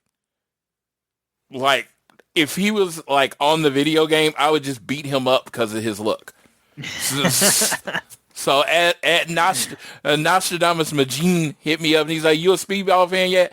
I don't ever think I will be a fan. I'm not going to say never, but I don't think I'm ever be a fan. But he has definitely grown on me where I just don't dread him being on my screen anymore, which is good. Right. That is quite the improvement. That's progress. That is quite the improvement. I mean, and like I said, it started like that with Darby. I didn't like Darby Allin. And then it took about a year and a half, I was like, man, this dude's amazing.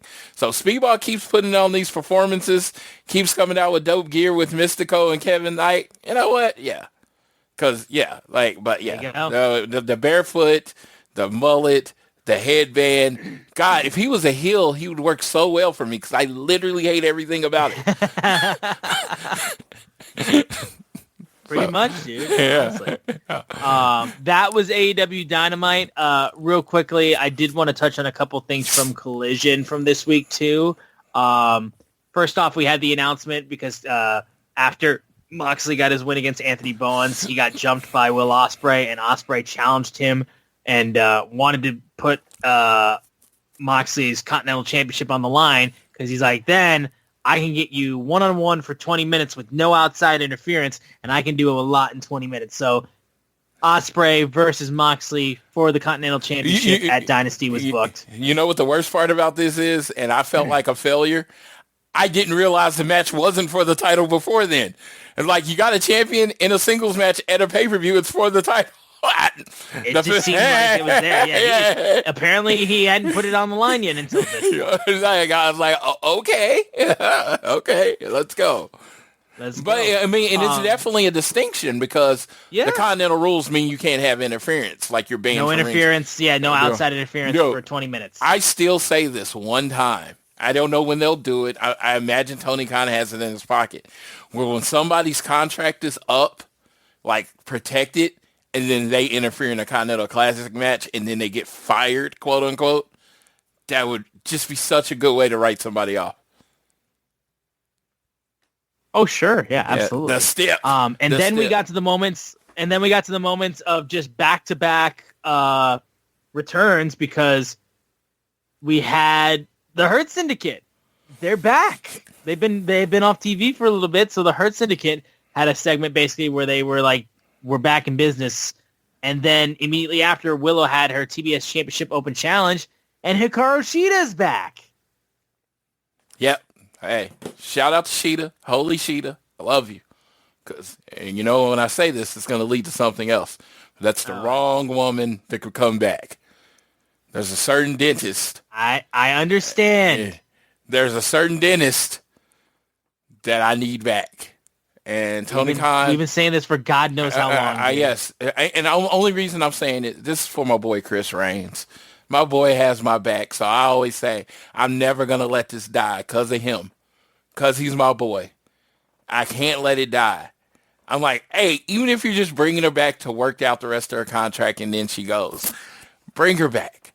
You literally just lost probably your biggest woman star other than Mercedes. There's room. You need challengers. You have a world champion, a former world champion, the former face of the women's division. You could bring her back. There's story to tell there. I don't know what the beef is. You can figure it out. I mean, use her. I know she wants to work, so let's go. Oh yeah, she's tweeting about it. So yeah. Yeah. And then of course our boys FTR got jumped by Cope and Christian with their steel chairs. So yeah, it was funny. I wasn't going to Dynasty, so this is what we missed in the 3 weeks. And they came out and they were in the ring. And, you know, the Young Bucks and Cope and Christian were in the ring. And in my head, because I wasn't going to Dynasty, I was like, okay, Cope and Christian versus the Young Bucks, #1 contenders match at Dynasty in Vancouver. Let's fucking go. Apparently Cope and Christian get to skip the line. Now, I can't say in their last match as a tag team, they did beat FTR. They beat the champions. So there is an actual logical reason that they get a title shot right then. But I was hoping they might have held out for a month. And then at that moment, I started looking up plane tickets. Because FTR and Cope and Christian, FTR versus Young Bucks, I missed match 2. FTR versus the Briscoes, I missed match 2. I'm trying to see every time FTR, Cope and Christian wrestle together and live. I don't know if it's going to happen. I'm as much of a, victim of my schedule as anybody else that works, but I figured out I had to sell my soul. Like I had to sell my summer to get this day off. So like when you see me at work on my birthday, I had to give up something. Yeah. They're like, you want off again? And I was like, hey, I didn't tell them to book FTR versus Christian and Cope in Vancouver. I didn't tell them to do that. It just worked out that way. But no, Stoke. I love the Stokes back up on his feet after that long injury. So he's back. He looks healthy. He looks like he's been cleared. And Cope and Chris, I keep wondering what the Young Bucks are going to do at this show because they have been keeping them forward very often. Like they show up and they cut the promos and they're keeping them present. So because I have the dream. I wouldn't even call it a dream. I think the logical conclusion to all of this is Cope and Christian versus FTR versus Young Bucks in a TLC match. I don't know what they'll call it. They can't call it a TLC match, but a TLC-like some match. Sort of ladder match or something. Yes, yeah. and the only places to do it is New York or London, which, you know what's awesome about that? I have tickets to both of those shows. I'm going to both of them. So that being said, you're going to both of them. So like, just do it at one of those shows.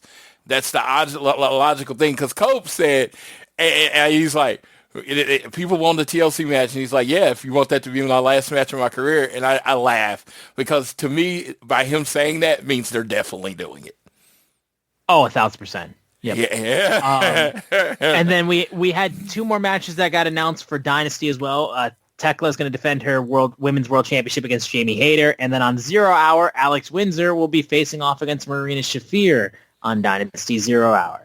Yes, so I got Dynamite on in case details. I always have it on while we're doing the show just in case I miss something. Yeah, their whole energy when they come out, they do the arm hook thing, and then they don't give a flying frick about anything. Even though I've cussed many times on this show, they don't give a flying. I love it all. It's just because honestly, wasn't super high on Alex. It's like. I didn't know what she brought to the roster. And, Jamie, she's Jamie Hayter. I think she's very talented. And it's just like when they put it together, I was like, okay, I want them on everything. I want them featured on everything. I want them. And they had to, I think because of the Tony injury, some adjustments had to be made. And that's why they're in 2 separate singles matches. And they both make sense. Marina just jumped Will on Wednesday. So Alex saying, hey, fuck you, Marina, and wanting to fight her makes sense. And then Jamie Hayter's former world champion. She should be able to pretty much get a title shot anytime she wants to. Just in case anyone was thinking that it didn't make sense that those matches were happening. Oh, exactly. They're happening. But I think that's the main stuff I wanted to touch on Collision. Was there any other things that you wanted to mention from our catch-up in terms of just what we missed from last week? Oh yeah, they I think they showed, I don't know if that happened on Collision, that Willow's the welcoming party because it looks like Queen Aminata is coming back next week. So that's pretty cool. Yes, she is. And Britt Baker. Hey, so someone's attacked Tony and someone's been sending flowers. I seriously doubt that it's Britt Baker, but if it was, I wouldn't be mad at that. But we'll see. So April 17th, I did want to throw this out there. Why I thought of it, I was going to say it at the end of the show, but I'm thinking of it now, and I don't want to forget. The new season of American Gladiators, the new show is coming out. So it's got 2 AEW ties in it. So make sure you watch out for Wardlow and Camille. That was another person I thought impossibly could be as the person that attacked Tony Storm. Because I assume if AEW is smart, that this person that's featured on American Gladiators, they're going to try to get on the TV, while she's, while her profile is getting big, growing, being on that show. So. You would think so, yeah. You would think so. Yeah. But I think that's everything that we're going to touch on there in terms of Dynamite this upcoming week. In Edmonton, we're going to have Andrade, Mark Davis, and Konosuke Takeshita take on Darby Allin, Brody King, and Jack Perry in a trios match. We're also going to have, like you said, Will Nightingale versus Queen Aminata for the TBS Championship. Kenny Omega will be speaking, and Chris Jericho will address his return for AEW. And I believe that is everything that we've got going forward for this upcoming episode of Dynamite. Yes, and it looks like it's going to be a good episode. As we got all these people coming back, there's also some injuries that we got to report. Yes. Mark Quinn and Kyle Fletcher are both out right now. Fletcher's injury looked so bad, dude. Yeah. Oh, I hated it. I don't think he's going to be out long, though. I think it's just... I don't think so either, but it looked bad. Yeah. And Mark Quinn's out indefinitely, so I haven't got any news on what it is. Yeah. Yeah, I just saw when Isaiah Cassidy was on Collision just by himself, and I was just like, what the fuck? Yeah, I heard he was hurt, yeah. Yeah, I started trying to Google, and then the Hurt Syndicate said they were looking for a new member, and I just thought process hit in my head that Mark Quinn's just going to say, fuck Isaiah Cassidy and join the Hurt Syndicate. Seemingly. Dude, I will tell you, Mark Quinn got significantly larger as far as his arms and body. He actually looks like I was sitting there just going through my mind about who could be the next member of the Hurt Syndicate, and I was just like, Lee Moriarty would be a good person, but he's in STP, and it's just like, Kevin Knight's with them. And you're trying to think of black guys. Let's be real. I mean, MJF was the special case, but I think whoever comes in is probably going to join the color scheme. So I keep wondering who's going to be that newest member of the Hurt Syndicate. So I'm looking forward to that. Yeah, I'm going to be excited to see that as well. And then also there was another thing you mentioned in the additional news. Lady Frost, her contract expired with AEW. And then also we had just recently CMLL officially confirmed that Thunder Rosa has a dual contract with CMLL and All Elite Wrestling. So Yeah. really cool thing for my girl Thunder Rosa. Yeah, I saw her debut tonight. And then Willie Mack, his contract, I guess, expired, and he went from a full-time contract to a per appearance contract, and he's like, I just want to work. And the booker man saying I ain't worth the money, and I'm just like, that's probably not the way to get booked. I mean, so. And let me let you know this. And I'm not defending Tony Khan at all. I am defending the position of being a boss in a professional wrestling company, something I've never done. But when you're a boss in anything, you're going to have to make cuts. You can't pay everybody. You can't use everybody. You only have a significant amount of time. Do I think Tony Khan could do better in his usage of professional wrestlers? Britt Baker. Yes, I do think he can do better in his usage of professional wrestlers. I think there's a whole different show called ROH. And if you're like, oh, I don't have anything for you on AEW, you should be working with Athena or whoever in ROH, and you should be working whatever. You just have too much TV time, and you have this product that you have the ROH show that you're like, oh, I'll pay $9.99 a month to watch this product. Well, you should want names on that product for people to go. So let's just say you have people that you're not using, like the Camilles, the Britt Bakers of the world, just anybody that you don't see featured. Why aren't they on ROH working? Why aren't they anywhere? But Tony Khan's going to have to make cuts, and they're going to be people that you like. Like, I genuinely like Willie Mack. I like him as a wrestler. The couple times I've met him, he's been very nice. He seems like a good guy. But if Tony Khan does not see a usage for him, why are you paying him? So it's hilarious. When he was paying everybody at the beginning, everyone called him a money mark. Now he's trying to show you exactly how much of a... Now, I'm not saying he's doing this because of this, but he's showing you exactly how much of a money mark he's not. And now you're pissed off because he ain't paying everybody. You can't have it both ways. Yeah, pretty much. Yeah. like you're going to have to make the decisions as a boss. You're going to not see something in someone that someone sees something in. It happens. It's wrestling. You're going to have misses. He didn't see anything in it. He didn't see anything. He didn't use Danhausen, and then WWE is using him amazingly, right?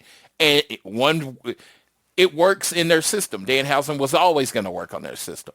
It's like, so, you get the fumble thing and all that stuff. You can go wherever you want with that, but it's just how it's going to happen. Every GM is going to have a miss in football or basketball, baseball, whatever.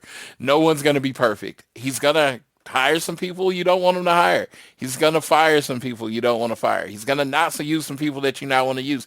That's a part of it. And you're allowed to complain, but to act like it because he doesn't use Willie Mack every week, he is somehow Vince McMahon, that's going a little too far. Yeah,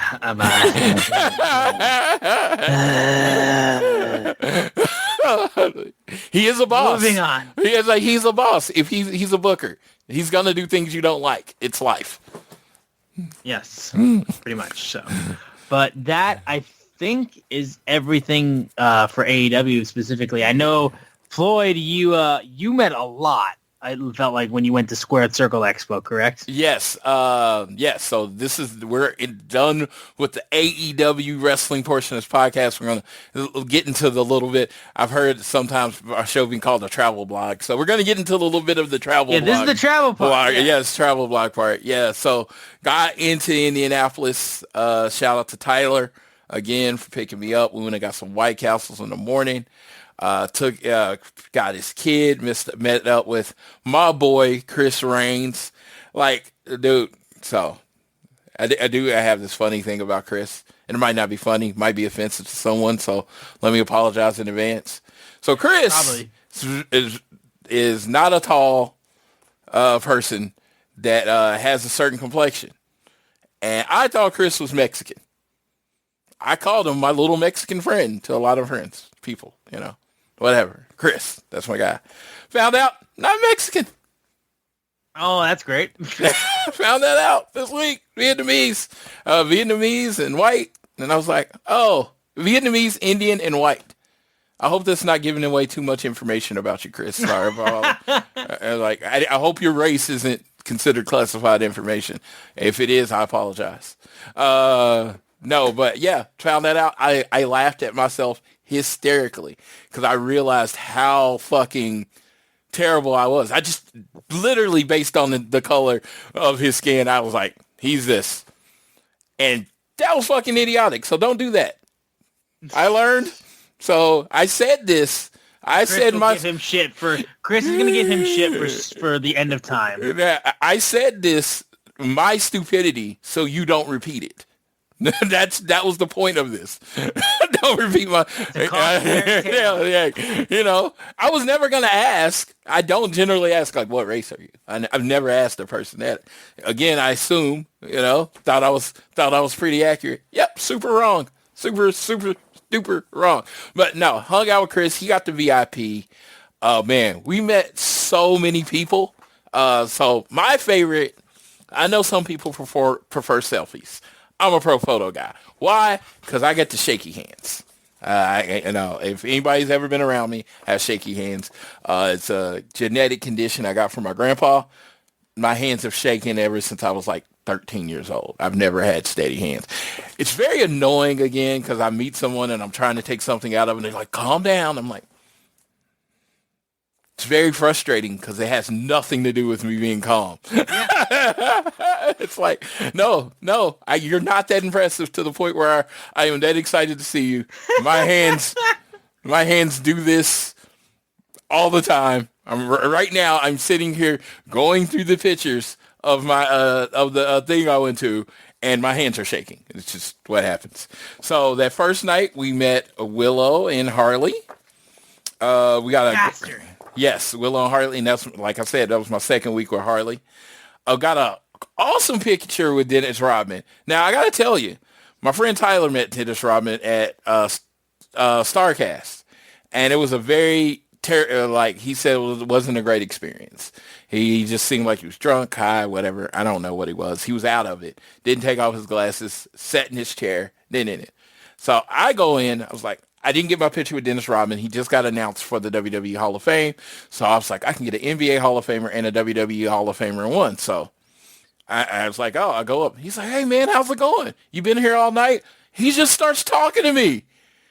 And then we do the NWO, and he gives a big smile. It's like, hey, man, I hope you have a good rest of your night. And I'm like, what the fuck? What just happened? So Tyler calls me the Golden Goose because he says things have a tendency to work out. Like I said, I went up to Dennis Rodman expecting nothing. So pleasant experience with Dennis Rodman. Wanted to throw that out there. Yeah. Trish and Lita, which was an awesome pick. Chris has an awesome Trish shirt that he's wearing in it. It's full body Trish. Yeah, yes. Yeah, you can go on at Floyd Johnson Jr. and see all these pictures. Got an NWO pick with Masahiro Chono and Great Muta. And these were mine. These meant a lot to me because when the Divas time was happening, I wasn't going to WrestleMania. I wasn't traveling really for wrestling at all. It was only stuff that was local. Maybe I had to go to Dallas, but I wasn't traveling. So I got Kelly, a.k.a. Barbie Blank. I got Lillian Garcia. And then I got Mighty Molly, which I have another picture with Molly Holly, but it was one of those where you had to hand the guy the picture and he did not care. So he just snapped a picture real quick and it was like really washed out and terrible. So I actually got a good picture, and she was in her Molly gear. She was in her superhero gear. Had the blonde wig on and everything. I got another picture with the New Age Outlaws. I got one with them the last time that I was in there. Taka Michinoku, and that one was personal to me because I like Taka. The Michinoku driver was like one of my favorite moves growing up when he came out, and I thought he was going to be that guy in WWE, WWF. Scarlett Boudreaux and Karrion Kross. Now, Karrion Kross's hair is grown out now. And now, very much so. I am going to age myself here. I don't know how many people are familiar with Harlequin romance novels. That dude fucking looks like the guy on the cover. Oh, that's so good. He is so put together with the white pants and the long hair. He looks like literally on the cover. You give him a big ass sword, he's like some kind of mythological character on that fucking Harlequin romance novels. I said it. I was like, he probably didn't know what I was talking about, but I was like, good Lord. I was like, it's unfair. I'm gonna be real. Karrion Kross is a good-looking man. I have no problem saying that. With bald hair, that dude is phenomenal. Like, up close, I was like, yeah, I'm straight. I promise. I think I'm straight. I'm pretty sure. That is a gorgeous man up front. I'm just gonna throw it out there. I know I am confident enough where I can say that, and I ain't gotta add nothing after it. No pauses, no any of that. He is an attractive man. So when I saw that, I was like, how far can I go with calling him attractive before it's uncomfortable? So shout out to, so that was cool. He's always very nice. Him and Scarlett are always super fucking nice. I'm like, dude, like, yeah, it's not like I would pay like the meet and greet. Like, generally, if you're not nice, you don't get me to pay for a meet and greet more than once. And I've paid to meet him more than once. Let's see who else. Lexi Nair and Katie Ara. They're out backstage, and ring announcer is what Katie does. Met her. Zeta Steel, real deal Zeta Steel from Team Skyflight. That was cool. Billy Starks knocked her out. Muhammad Hassan. I know people aren't expecting to hear that name. That was one I was like, is that fucking... Yes. I was blown away when I saw that picture. I'm like, holy shit, that's Hassan. Nicest guy, super positive, kind of horny. I walk up and he looks at Skyflight. Is she here?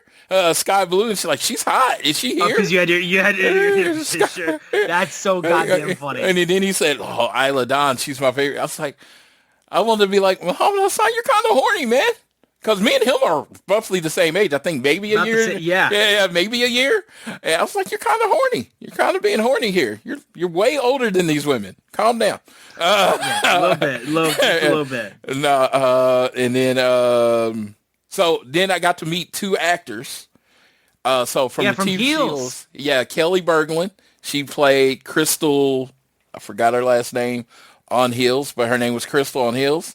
And then for the old school Nickelodeon fans, the guy that used to host Guts called Mike O'Malley. Now, Mike O'Malley, it's so hilarious because, you know, like being my age, you'd think I'd be really into Guts. The least of his things that I like. He was on this show, Yes Dear. He plays his character Jimmy. I think it's one of my favorite characters in television history. And he just played it so earnestly and good. And then he was on Glee. He was, what's his name's dad? Kirk's dad on Glee. And I loved his character on that show.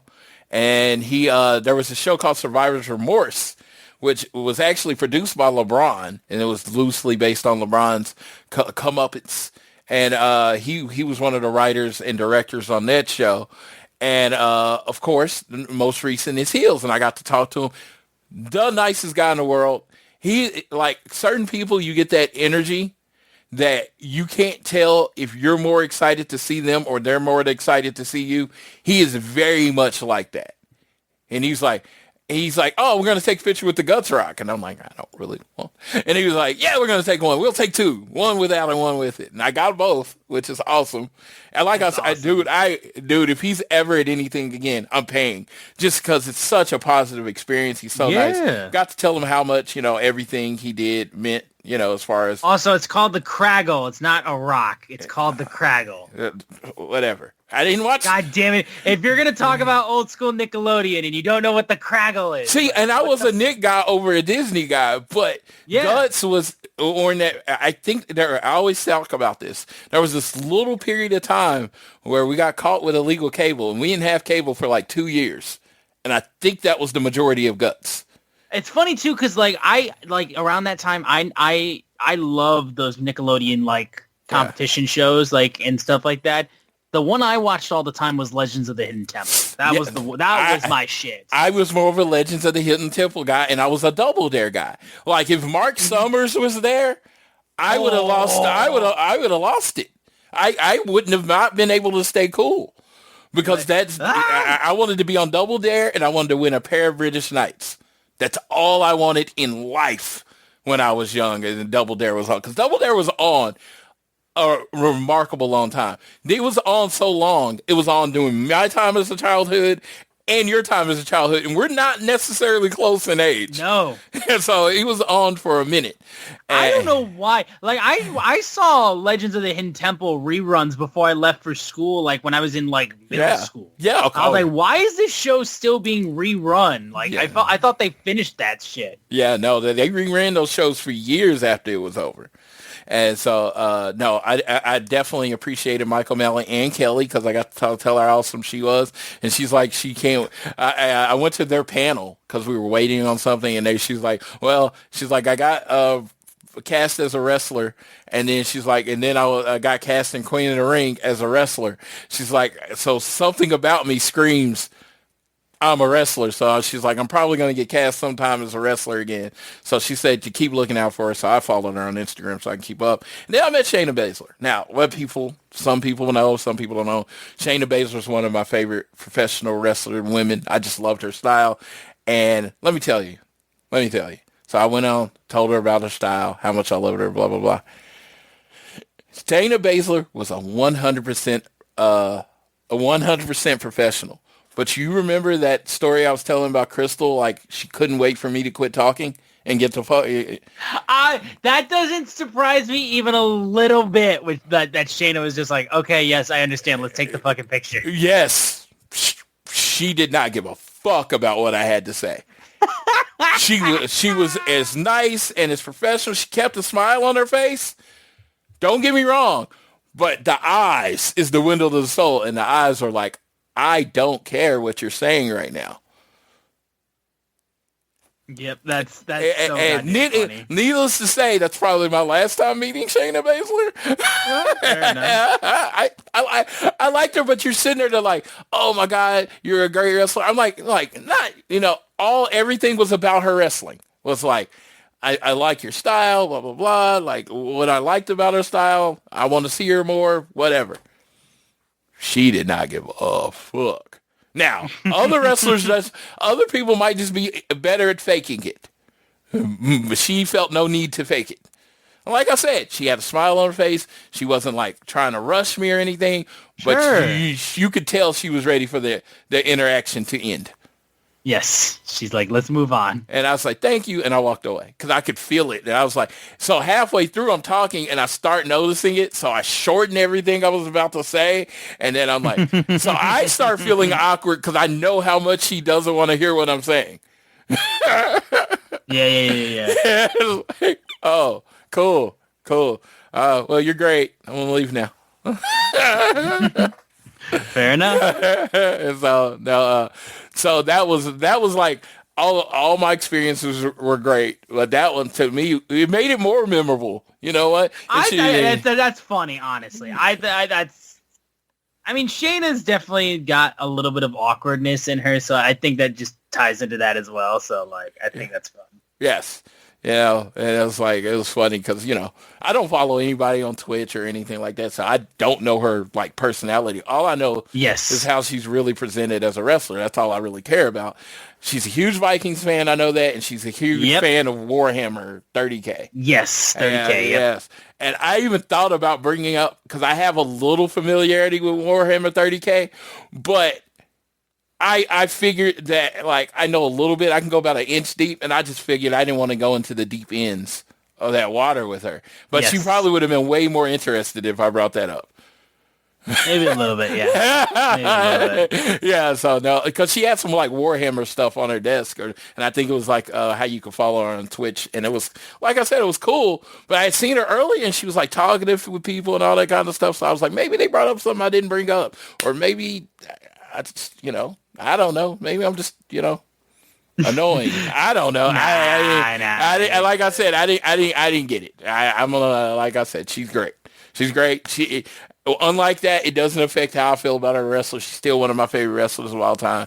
And, she's great. But I saved her for last because I thought that was the more interesting one of my meet and greets. A lot of my meet and greets were just boilerplate, hey, meet and greets. Like, it was just a meet and greet.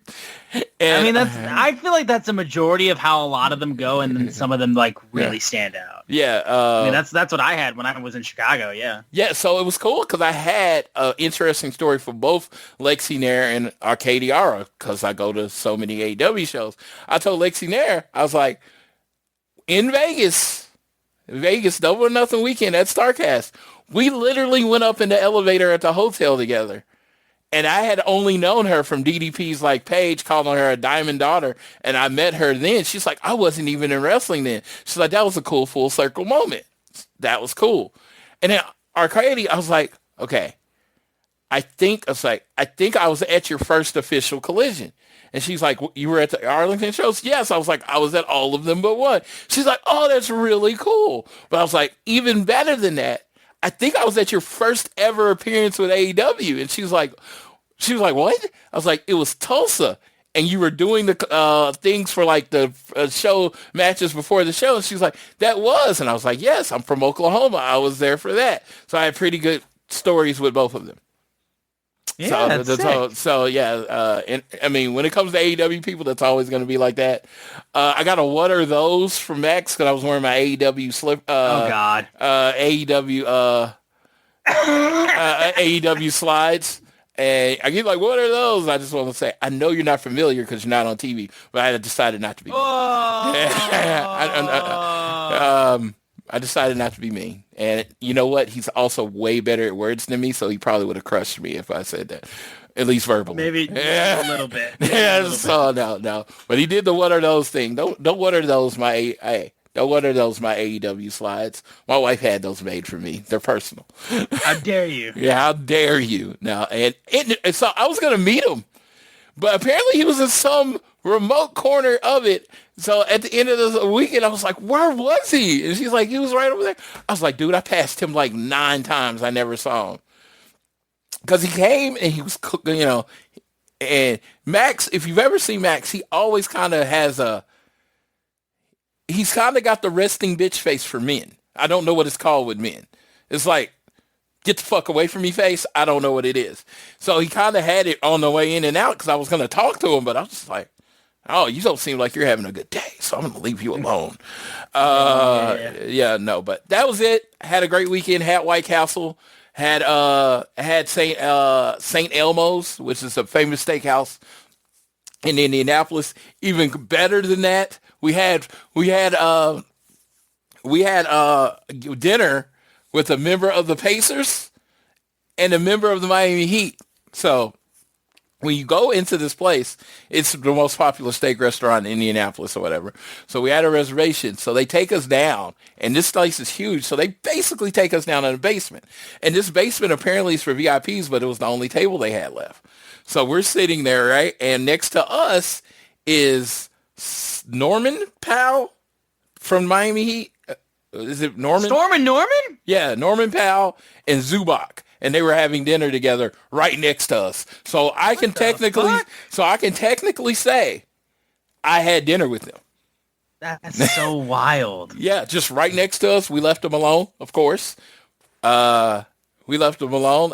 I was with Tyler and Chris. They were 2 Pacers fans, and they didn't want me to bother them. I was like, dude. I would wait. There are Pacer fans. They exist. Yes. So 2 of them. And so because I told them, I was like, I won't say anything while they're eating. I'll wait till they stand up and introduce myself. But they literally said, don't say anything. I said, fine, I won't say anything because I don't really like basketball anyway. So who gives a care? Mike O'Malley and Kelly Berglund were having dinner up. So we're sitting there and we come in early, hopefully get our table early. And we don't get a seat. They come in with no reservation. They sit right down. Life is not fair. The advantages in life. Yes, no. So I thought that was super cool. We had a really good time. I had the maximum amount of White Castle allowable by human consumption. I paid for it for about a day or two after I got home. And no, it's a good time. Good time. Shout out to Chris Raines. Thank you. Thank you for the dude.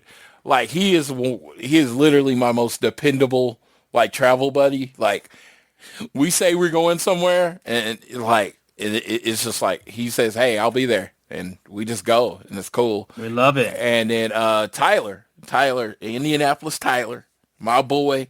That's actually how I met Chris is through Tyler. And his kid got him some cool toys, got into some of the pictures. Tyler had a good time, got to be out with us, and yeah, we had a fun weekend. Sounds like it, man. Sounds like it. You want to tell us a little bit about covering? Yeah. Yeah. I'll do a little bit. I won't do too much. But yeah, basically got to do our coverage of the NCAA tournament. Michigan made it to the Sweet 16 round. So I originally didn't know how the plan was going to go because obviously during the Sweet 16, both Michigan and Michigan State were still in it, but they were playing in two different locations. Michigan State was playing in D.C. Michigan was playing in Chicago. So Michigan's obviously the 1 seed. They're the team that we expected to go far. They're the one that's currently in the Final Four as we speak in Indianapolis. Michigan State had the ability that they could go far if they played well, but it was also like, who knows? They ended up sending me and my sports director to Chicago together. We thought they were going to split. We would split up. Wasn't the case.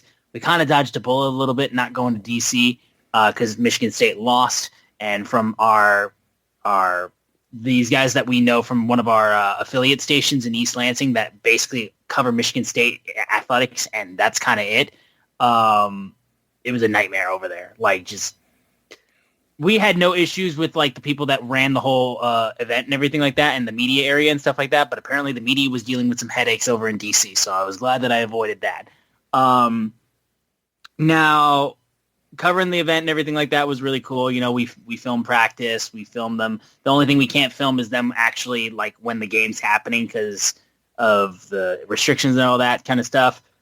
When Michigan made it to the Elite Eight and they won that game against Tennessee, we got to go on the court, film the celebrations, grab interviews, all that kind of stuff.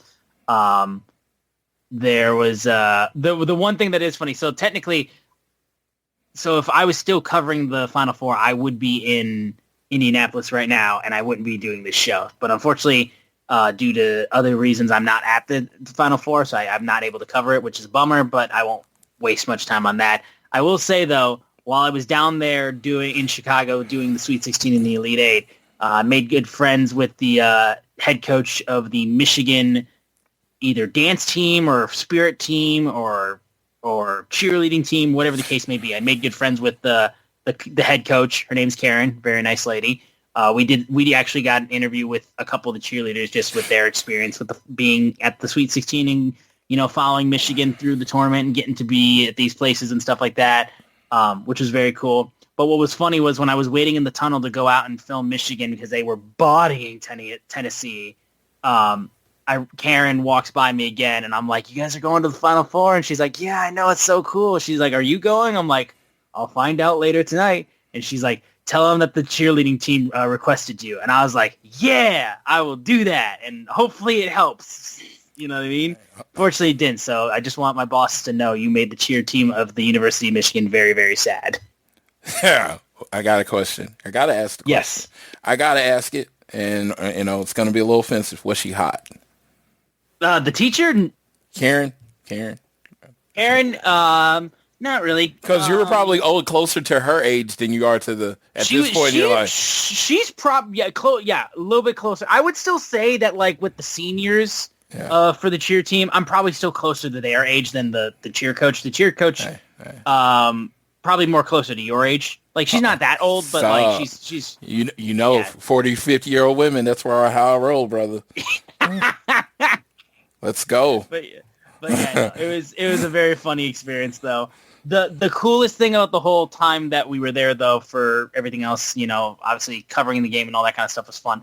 The coolest thing was just the fact that my sports director, Mark, he's the best. Like, I've only really worked with 3 sports directors in my time period. One, in my first job, I was working with him for like less than a month, and then he left. And then the other guy I worked for a little over a year and a half, and he was out the door too. So this is my first like legitimate like sports director I've worked with for a good period of time, and like he's been a pleasure to work for, and he's awesome. When I was getting ready, when I found out that I was going to Chicago to cover Michigan, I found out that the Sweet 16 and the Elite 8 in Chicago was taking place the exact same time as C2E2. Yeah. Yes. And like literally Floyd messaged me and I was like, bro, I'm already on it. Like I already know about this because, of course, with it being C2E2, it's one of the very few conventions where you can meet Mr. CM Punk. And not only that, but more importantly at this point in time, AJ Lee was doing a meet and greet too. Now, I've obviously met Punk multiple times at this point. I had never met AJ Lee, and I really wanted to meet AJ. And they were doing combined photo ops that you could do, professional photo ops. Fortunately, due to timing, like it was cutting it a little bit too close to the game so that I couldn't actually get that done. I probably could have, but I would have been rushing, and I didn't want to do that. So I went to the earlier ones where I just got one with AJ, one with Punk, and it worked out. Mark was cool with me doing it. Again, super cool of him to actually be fine with me doing that, which I loved.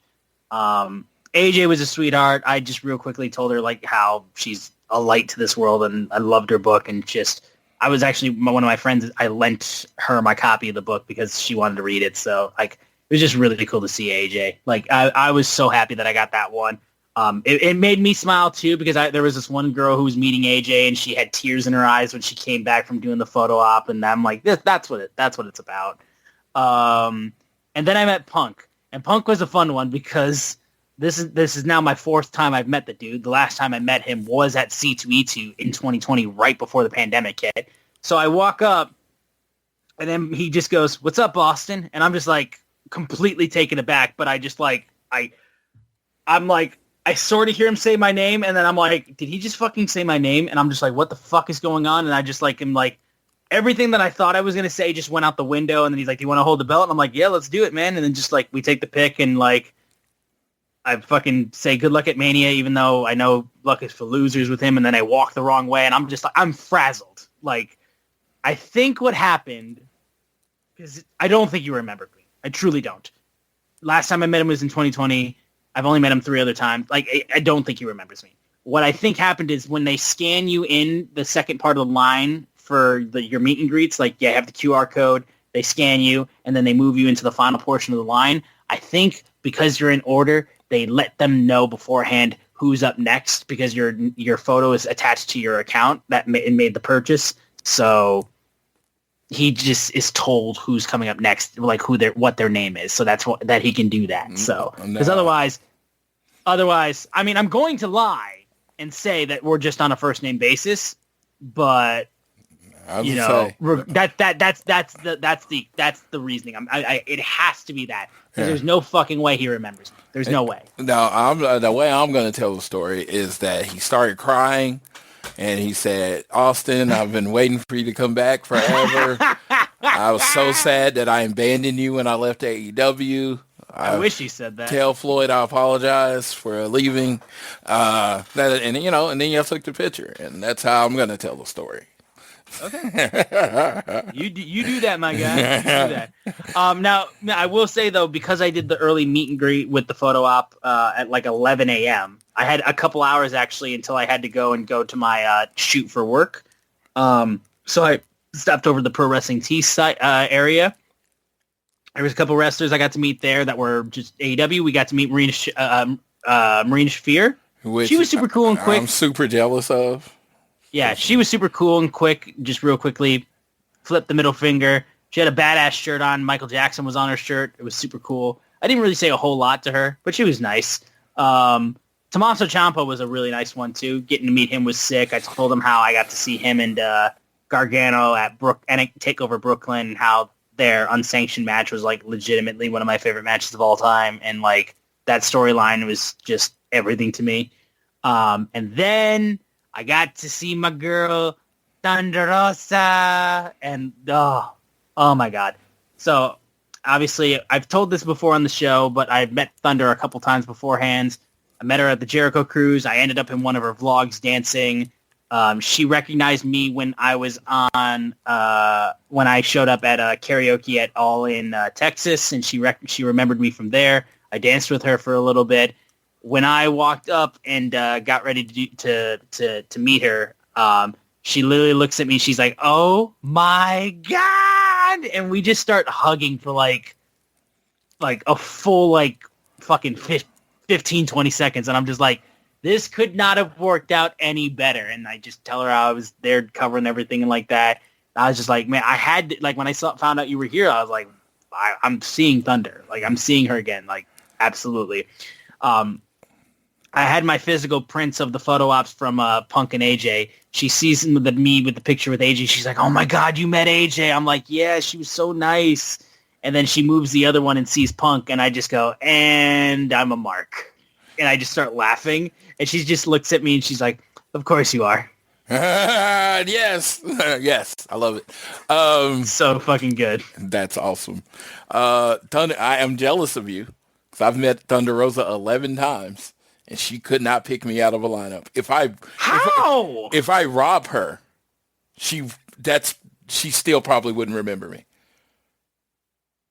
I don't know. That's wild to me because every wrestler from AEW I feel like knows you. 4 times in a row, I introduce her, say my name, and she's like, "I won't forget your face," and then immediately forgets my face afterwards. I don't know what it is about this mug, but she forgets it immediately. She can't. It erases from her brain.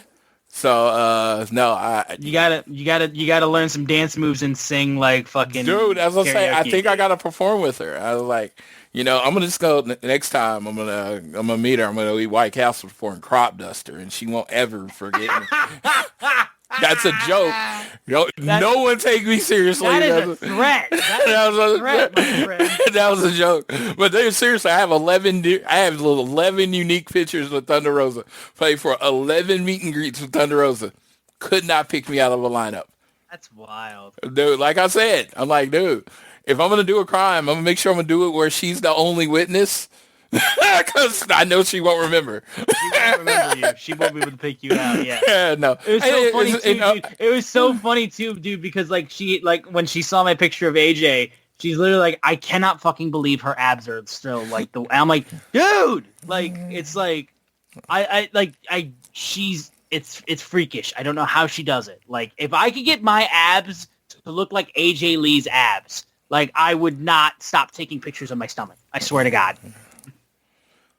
So I'm glad you can't, because I don't want you just taking pictures of your stomach all the time. You got shit to do. I'm just gonna be like, I'm just gonna start poking each ab to be like, "Yep, that's a 6-pack. That's a 12-pack that I have right now," because I swear to God, that's what she has. Yes. That is, I was really, really happy for you. I had a fleeting thought to go down to Chicago on Sunday with Chris, because Stephen Amell was going to be there. Well, he got Baywatch, and then they canceled the meeting. And then they canceled, yep. Yeah, so I am glad I did not move my life around to meet him. And I will tell anyone that I don't know how many people that listen to the show do conventions. That is a part of convention life. People cancel. And it's all the time. It is hilarious to me how people act like when it happens that it happened to them and it has never happened before. How can this happen? And it's just like, dude. It happens all the goddamn time. All the time. All the time. So, no, I'm not saying it's acceptable. I'm not saying it's not disappointing, but it's nothing anyone can do about it. People, totally. They're working actors, and it's like, well, they get a job. They're taking the job because not everyone's always working. So. Absolutely. The couple people I was bummed out I couldn't meet because of the fact that they were on there for a different day and I just couldn't because of work, was that Mystico was there. I would have loved to have met Mystico. That would have been really cool. And then they also had, oh shit, Austin, remember who it was. Well,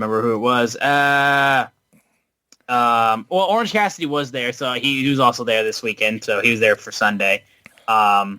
But yeah, Mystico was the one that I would have loved to have met for sure, mainly. But I also would have loved to because Kurt Angle was there. That would have been a cool one to meet too, but I just didn't have time.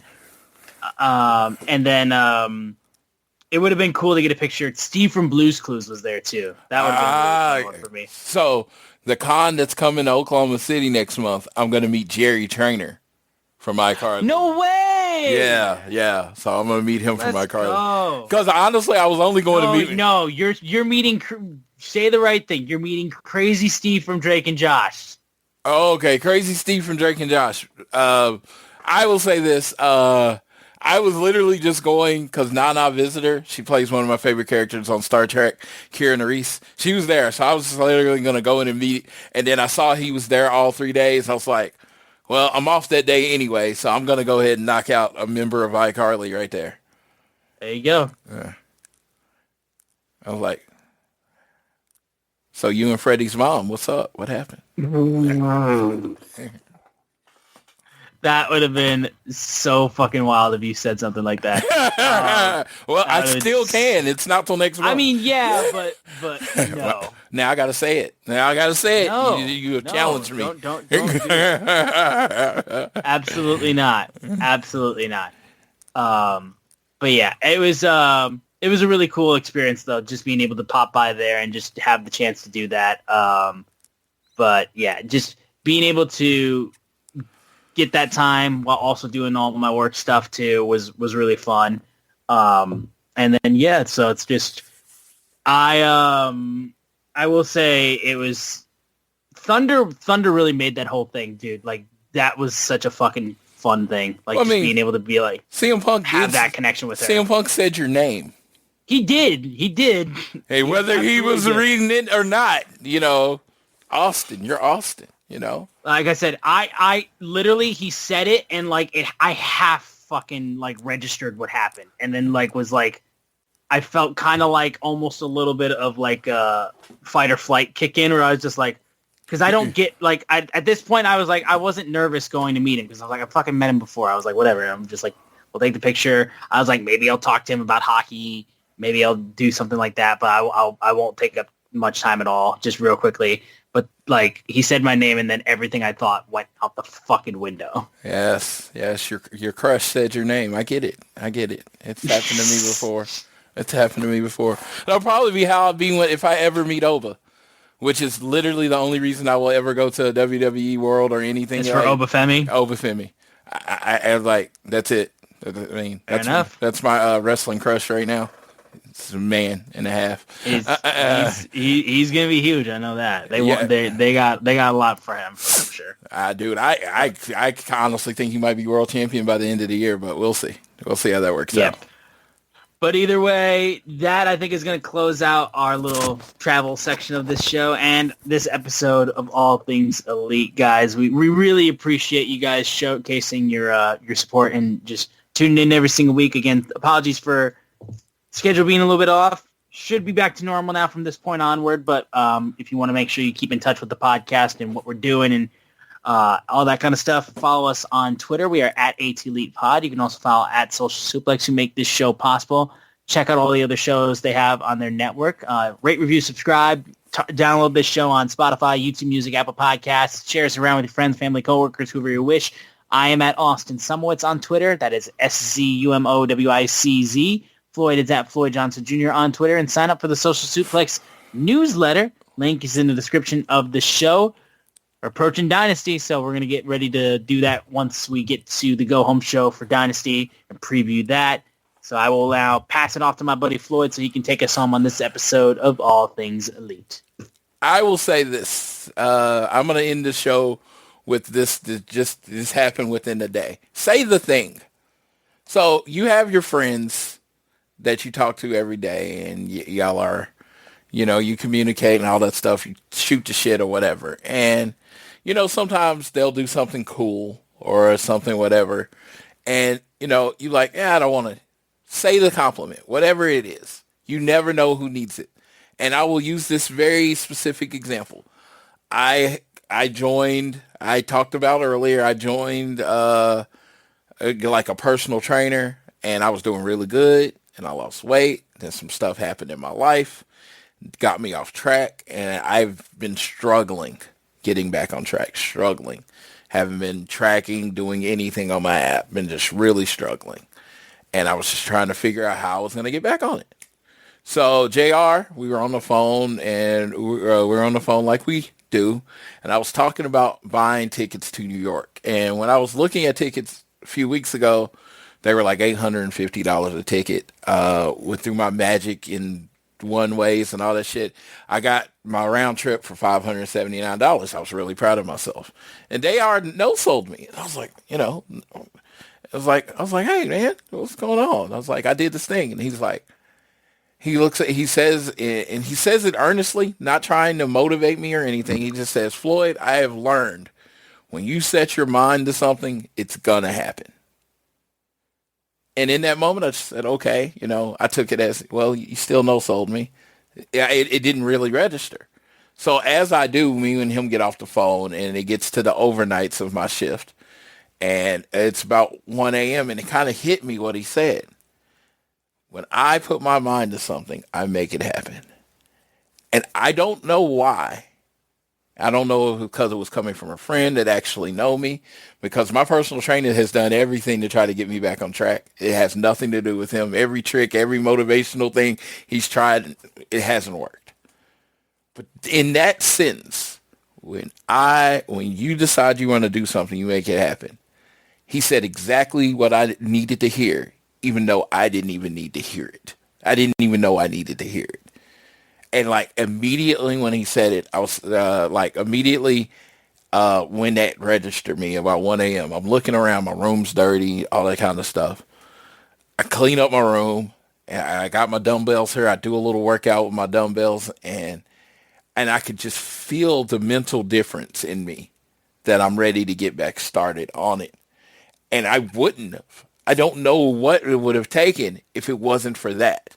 I don't know what you believe in, if you believe in deities, spirit, or earth, or you don't believe in anything. In that moment, even for those people who don't believe in anything, it was the greatest coincidence because he said exactly in that moment what I needed to hear to get my focus back. So I say that not to talk about my diet or getting my focus back.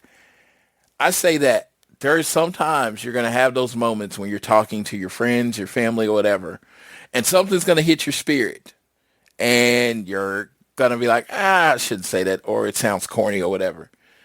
Understand that might be exactly what that person needs to hear. They might have been, there's a lot of different ways this could go. I'm not going to even go down them. But they might be in a struggle time, and they just needed a kind word from somebody, and they don't even know they need it. So take off that restrictor plate. Take off that I need to be cool restricted plate.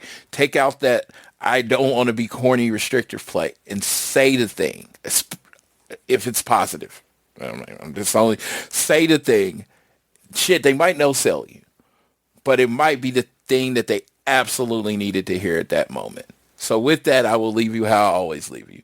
Whether it is home, work, or school, always do your best to be elite.